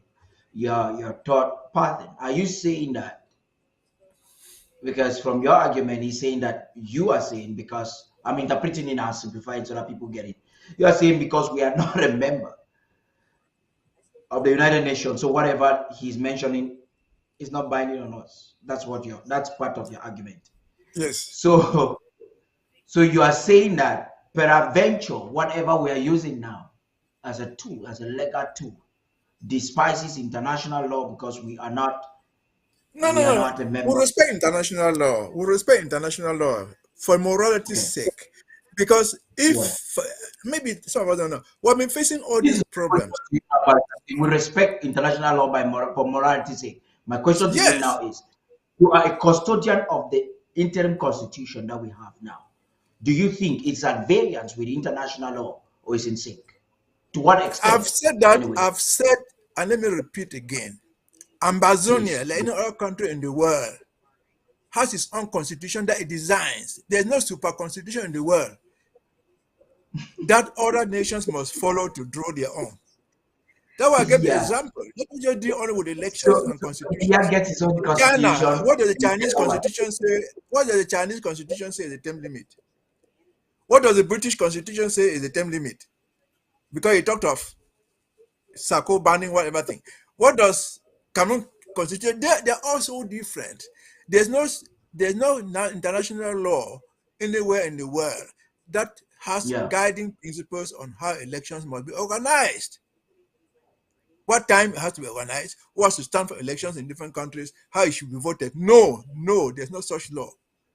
This is actually what I wanted you to put very clear. And he likes these Lucas Convos words in law that he uses to manipulate people. I have one of my wonderful mommies. She's just reading to me right now. And she's watching. I'm sure she'll be smiling. She's an amazing. This is one of our moms these are moms that are not working, but every time they watch us, they want to make a contribution, either financially or by any means. She's always drafting.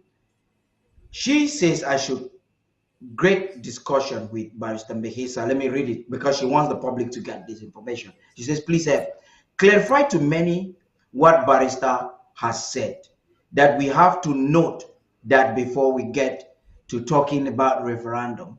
She says, we need to realize we have other options that can easily annul the need for a referendum. Number one, she says, recognition by other countries. Amazonians, did you get that? Barrister said it. Thank you, mommy, for listening. You are just an amazing. And then she said, number two, a win at the negotiation table, in parentheses, and maybe don't mention three. Date, I mentioned personally a win at the war. She said, I should not mention three, but stubbornly as I am, have just said a win at the war.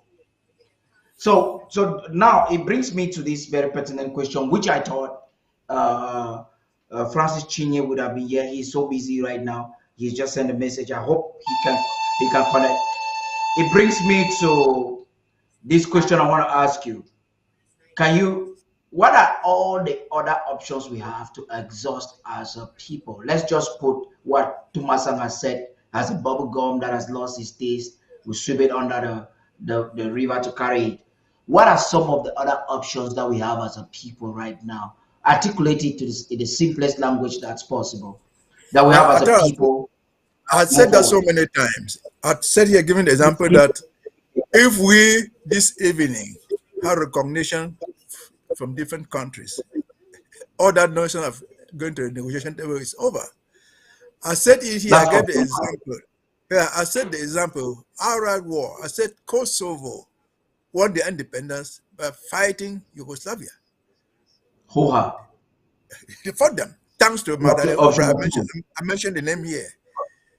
Option two. That's option two. I've given one. Yes. Yes. Recognition, Iraq recognition. Two, we're already fighting the war. Fighting until the pack their things and go away. Yes. That's option two. The third option is on the negotiation table. They put their case before you and me and the international observers, witnesses. Yeah. Who hear the thing until they say, no, you don't even have any claim here. And I gave the example. In South Africa and Namibia, The South Africans thought they had the right to own Namibia. Yeah. They went to the court at The Hague. The court said, look, South Africa, you have nothing to Be do with careful. this thing. Pack your things out. In Ethiopia and Eritrea, the Ethiopians thought that they had the right to own Eritrea because they have access to the sea. They went through the process. They said, no, you don't have a right to them because they were a trust territory. You have to move out. They had their independence. So those are all things that are there. I wonder if I'm sufficiently explicit here. This is very educative, and your words are quite romantic. When people that have been fighting this war for too long listen to you, and we feel hopeful. Now Ochiba is back. My brother, what else do you want to say? The floor is all yours. Maybe I should increase your volume. Go ahead, please. Yeah, hello, Director. Yes, Ambazonians can hear you. Yeah, I just want to seize this opportunity to remind Amazonian people, especially the doubting Thomases, who Thomasan is. We have restored our country. We are not participating in any elections in La Republic. And then Thomasan is still saying that we have to obey international treaties that La Republic signed. This is someone who advised Ayub Tabe that he should take 1972 Federation. He said so on ABC and a lot of places. And what Thomasan forgets to understand is that the interim constitution that we have was not signed into law by Dr. Sako. It was signed into law by former President Ayub Tabe. Okay. And he stated very well. He stated very well that the mandate of the president shall end 3 years when we get to prayer. However, the APP plans came in to introduce what they call a county and LGA. Amber Peace Plan. And those Amber Peace Plan. And those elections are ongoing. Very soon we'll be having some for Momo.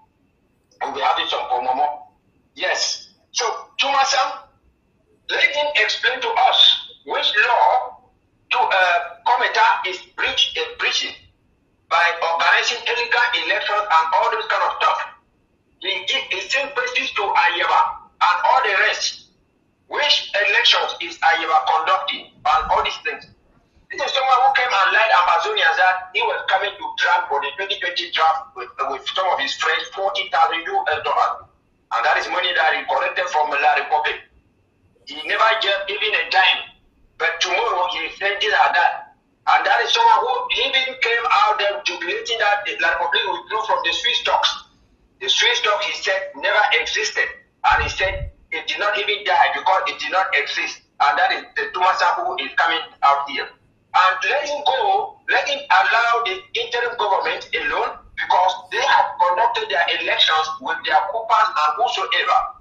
Let them continue to fight La Republic, or if they don't want to fight La Republic, I know they can do everything possible to try to demoralize Amazonians. Let them go straight to the DDR centers or to La Republic and take big opposition. I even heard that the Republic wanted to appoint it to for a some project in Africa. So that is why you see people like this, Tumatam and the rest, the Thomas and the rest shouting here left and right. Someone told me that Tarh said, oh, we should look at the bigger picture. That this issue of saying this the division is fighting the interim government, fighting the street talk, we should look at the bigger picture. A bigger picture is a house. We cannot be building a house and we get to the step of trying to roof the house. You come and scatter the house. And yet you say you are looking for a bigger picture for a house. So Amazonian people, these people are people you don't need to count on them. You don't even need to listen to them. Go and join your LGAs and your own counties. Go and take control of your own resources. It is not an issue of an individual like Barrister Tim said. We went and met La Republic as the government. We did not meet La Republic as a group. We did not meet La Republic like an individual. Angela did not go there like the leader of his party. Fonta did not go as the leader of his party. They went there as the United Nations prescribed, the administering authority, Britain, the government of Southern Cameroon and the government of La Republic. And that is where we are today. So their restoration forces, it is time you fall back to your to your LGA and the county. Do not listen to individuals. Do not listen to individuals who even send you to go and kill your own people. You need to recruit more forces in order to equate the strength of La Republic. That's why La Republic is recruiting forces every now and then. You cannot go out there in the name of trying to make unity and then you go about killing your own forces. Now you are reducing your own number. And the rest, La Republic will just come and take you. Thank you. Yeah, thank you very much. Pastor Tim, please. Yes, let me say what UN has said in different words. Now, this is the point. I said a few seconds ago that there is no superstructure in the world that oversees elections for all countries in the world. But let us assume for a moment that there was such a structure. Just assuming. I don't know who wrote that document, but I don't want to think that is Tumasang, but let whoever authored that thing. Tumasang can write foolishness. So no, I don't care. But let whoever authored that document have this in his head. President Sako did not ban elections. The interim constitution, as Ochiba has said, was not drawn by President Sako. But what does it say about elections? Responding to them, even there was that structure, which is not even there. But if the structure was there, the interim government, the interim constitution provides for elections at a fixed time. It's wrong to say it is not there. It gives 3 years on a beginning from a certain moment. Is it a fixed time? Yes. Does that go back to what I said? The Chinese have something different. The British have something different. The Americans have something different. What is wrong with Ambassador having his own different? So President Sako did not do anything. I consider this, in summary, a distraction. Yes, President Sako has put this interpretation and we stand by it. But that's not the end of it. In Ambazonia, we have people who are organizing elections and believing that they are genuine. These people who feel like the author of this document, better just go and follow that group. After all, in the past 2 years, Kometa and his group have organized election 3 times. If that's the best thing to do it, just go to them and let them deliver with their elections. As simple as that. Why do you need Sako's permission to run elections when elections are being held by Mr. Komota and his so-called Restoration Council? Why don't you just go and follow why do you keep really bothering yourself too much about President Sako when you guys have supposedly impeached and President Sako is not supposed to organize elections because he's been impeached and removed. So what's your problem? It's really a paradox. It's a paradox. But you see, so by the team, in fact, in this thing here, we have so many people who claim to be leaders. He has mentioned Choyaba, Akwanga. We don't believe in those elections until you get to Boya 3 years after. That's our own stand. The other stand of Kometa, they believe in election every 6 months, 3 years, 2 years, 2 days. They are a group. We cannot forget that they are there. They are there. But there's something pertinent which I think we should conclude on that. Do you think that it is important for us to educate our public on the rationale of this thought? Why the forefathers who conceived this interim constitution, what was the spirit of their thought? What were they thinking in projection of a wartime? Why, as an elderly person that you are, a legal man and an advisor to this government, what is the rationale of our third party vis-a-vis this constitution and our institutional framework? I think the people who drew up that constitution, I don't know them, but they are very wise people. They drew from different parts of the world. Let me just give this example that everybody knows. All of us know that Mandela was in prison for 27 years. When Mandela went to prison, the ANC had been existing. So it has existed for more than 30 years. There was never any election in South Africa until 27 years after Mandela was in prison. Even when Mandela came out, he didn't organize elections. He needed time to organize elections before he became president. Even the ANC, even the ANC did not organize elections. They did not organize elections. They had their people who were within the ANC, because there were other groups there, appointing them, getting whoever was doing what. That was the internal organization. But this guy is talking about national elections. Now, what is the rationale? Why do you think that elections, especially when it has to do presidential or main leadership, will have to be avoided during wartime? That's what I want us to talk Because about. if you and me were to organize elections in Ambazonia, for example, let us just take that one. These elections are being organized by who? And who to vote? You and me sitting here in the United States? Or your father in Cambe, in whom? Are they Ambazonians? Can you genuinely expect them to vote? Or somebody if he votes in England, every Bermuda man who is a Mancon is voting his views. Now, when I'm giving the South African example, when the war is over, they will go home and do voter registration. Genuine people who qualify will vote. In the Ivory Coast, just next door, they were fighting. They never had any election from 2002 that they were fighting until 2011. When they come in election, say, okay, what are you have won? I was there. For them to do the election, they needed to do voter registration. I took part in their voter registration. So nobody in the world will run elections during war. We don't do elections during war. So one of the Again, we reasons you're don't do giving is that such an election will be a distraction. it will just be a distraction. All these guys who are fighting and dying, a good number of them have died. Who voted them? They are just volunteers dying for a cause. Do they have a vote? Yes. Can anybody, can Field Marshal, no pity, Field Marshal, whoever, come from whatever geography it is to come and vote in Bamenda or in Banzo? Can you go and cast a vote?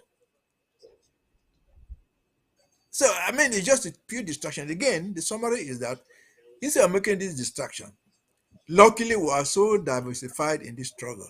There's a group among us, Ambazonians, running elections every day. If you feel the elections are too important, go there and deliver with the elections. We in the IG, we don't believe in that. It is not our wish. That is what is in the Constitution. I only saw that in the Constitution. I'm interpreting it. I don't know those who drew it. But after looking at it, I see the wisdom in what they were doing.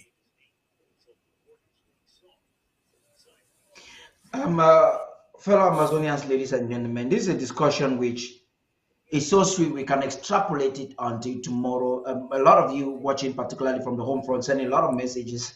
You are really participating. Thank you very much. I am reading your messages. I might not be able to read all public now. Somebody just asked me, why did you not read what you just read for the mom? Why did you not read? Because your question has been answered, and so I didn't read yours. I'm sorry about that. When next I see it on time, I will definitely read. This discussion and this education or re-education of our people is superlatively imperative. And we thought that rewinding it, bringing it again, so that you get the reason why people react towards certain issues the way they do is because of this understanding. The best way we can do some things is to understand things the way we do right now. It's a movement that we are on. Tomorrow we will be having the Secretary of State for Communication and IT. He's been away for a week, and he'll be discussing on the historical facts and La République deceit surrounding the Quebec monologue. Historical facts and La République deceit surrounding the Quebec monologue. You want to say something about that, and let's close it. Yeah, and you were asking me 2 days ago, was there anything like the Canada conference? Please make your final statements in that delight. And let's keep the suspects to hear what the Secretary of State will be talking tomorrow. We are going to close it now. I still ask the question. I've not had an answer. Was there or is there a Canadian process? Two possible answers. It was a scam, and I think it is a scam. Second possible answer, it is, But it's so bad that nobody wants to associate himself or herself to it. Everybody likes the glory. If there was anything like that, people would come out and be clapping, yeah, we have done a good job, see what we have done. All participants are avoiding it. If everybody escaping, why would everybody escape from a good thing? The thing does not exist. And again, meanwhile, the Interim government was proudly representing the Swiss-led Pros mediation. Yes, I've asked and they same actors were trying to criticize it. Today, they are all running from it. Anybody show me where Mr. Dion Gute or his minister flew from Cameroon? They don't have planes. They fly by public airlines. Where did he board? And where did he land? So again, this is a national issue. You cannot do a national issue in the private box. They would at the very least, at the end of it, they will write something. We will meet and discuss. The thing will continue. The people who took part will sign. They don't need to tell us that they will know that we met this date to this date. Discussions are continued. They will sign. When something is so bad, you run away from it. That's exactly what he only did to Sisiko and his people. They took them to Mvolie. And the thing backfired. They vowed that they never ever went there.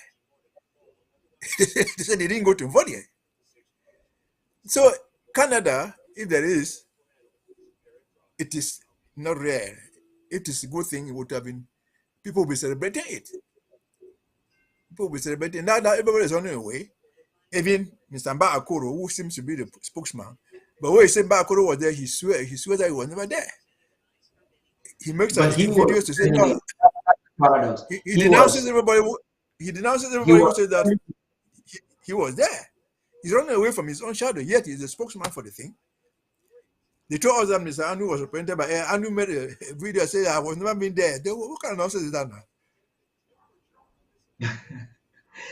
Okay, Barrister Bisea, so thank again, you very much. Before I conclude, I have this judgment which I want very much all of us to see. This Abuja judgment.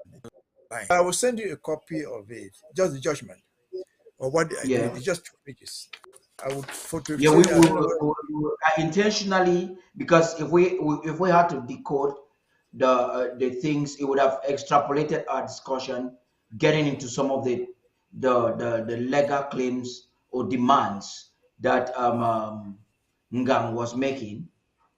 You would want to read the Abuja judgment. So tomorrow, I believe the Secretary of State for Communication may give us opportunity, or may still have you as a very special guest, so that we can get into that Abuja judgment. You send it to me, and then I will forward it to him as well, and we will observe that to see the possibility of educating our public on it. Thank you very much, Barrister Mbisea, for being a part of this wonderful discussion. Thank you for having me. I hope my contribution has helped some people. Yes, I hope so. It has been a blessing to us all, and it was an intensive debate, and Amazonians have learned. Thank you very much. We will definitely be calling it a day. So just so you know, I'll remind you, tomorrow we'll be hosting the Secretary of State. He's been away for about 2 weeks. And so there is a fire which we all want to enjoy tomorrow. So you want to be a part of. We hope to have Barrister Mbeseha again tomorrow as special guest. And since we have unfortunately missed Francis Chinye, he had a special announcement to make. Should I say announcement? Or to make something very special that he wanted to give to the public. We will see the need bringing him tomorrow before the Secretary of State, or during, that is, if permitted. And I want to leave you with this song again from a son of Boy. You know him, witty minstrel. He says, Gracia. So amidst this time of war, we can still thank God, first of all, for life, that 40,000 have been killed, but you are alive. You want to thank him, and to thank him, and to thank God for our lives. I'll say good night and gracia to all of you.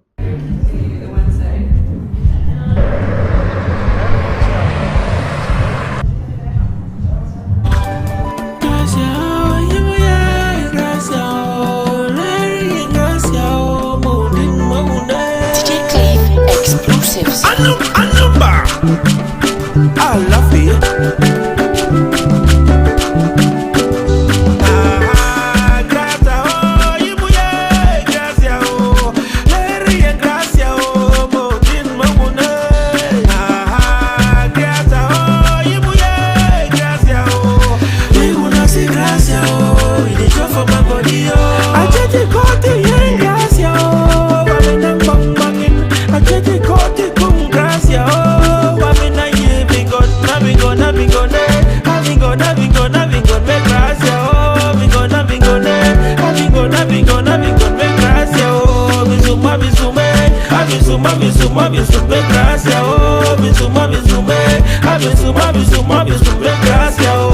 People go always throw stones on your path.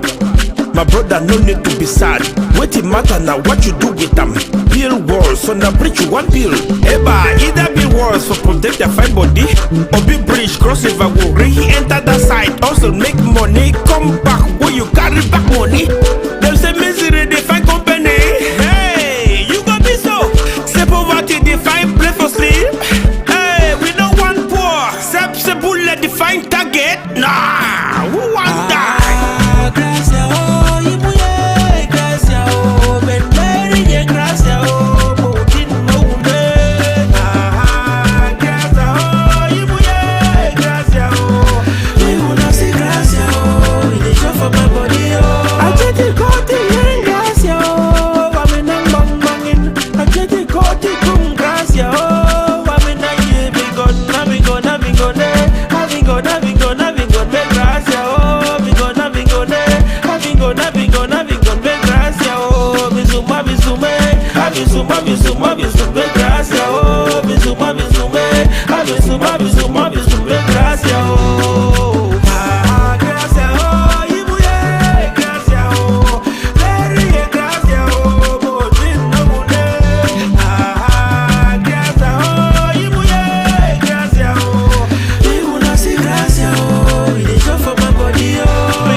Gracia. Barayong de grace. Avec celui qui dit gracia. De la façon que we resort. We don't you lam jump care grace. I'm a good ah, you buy you later.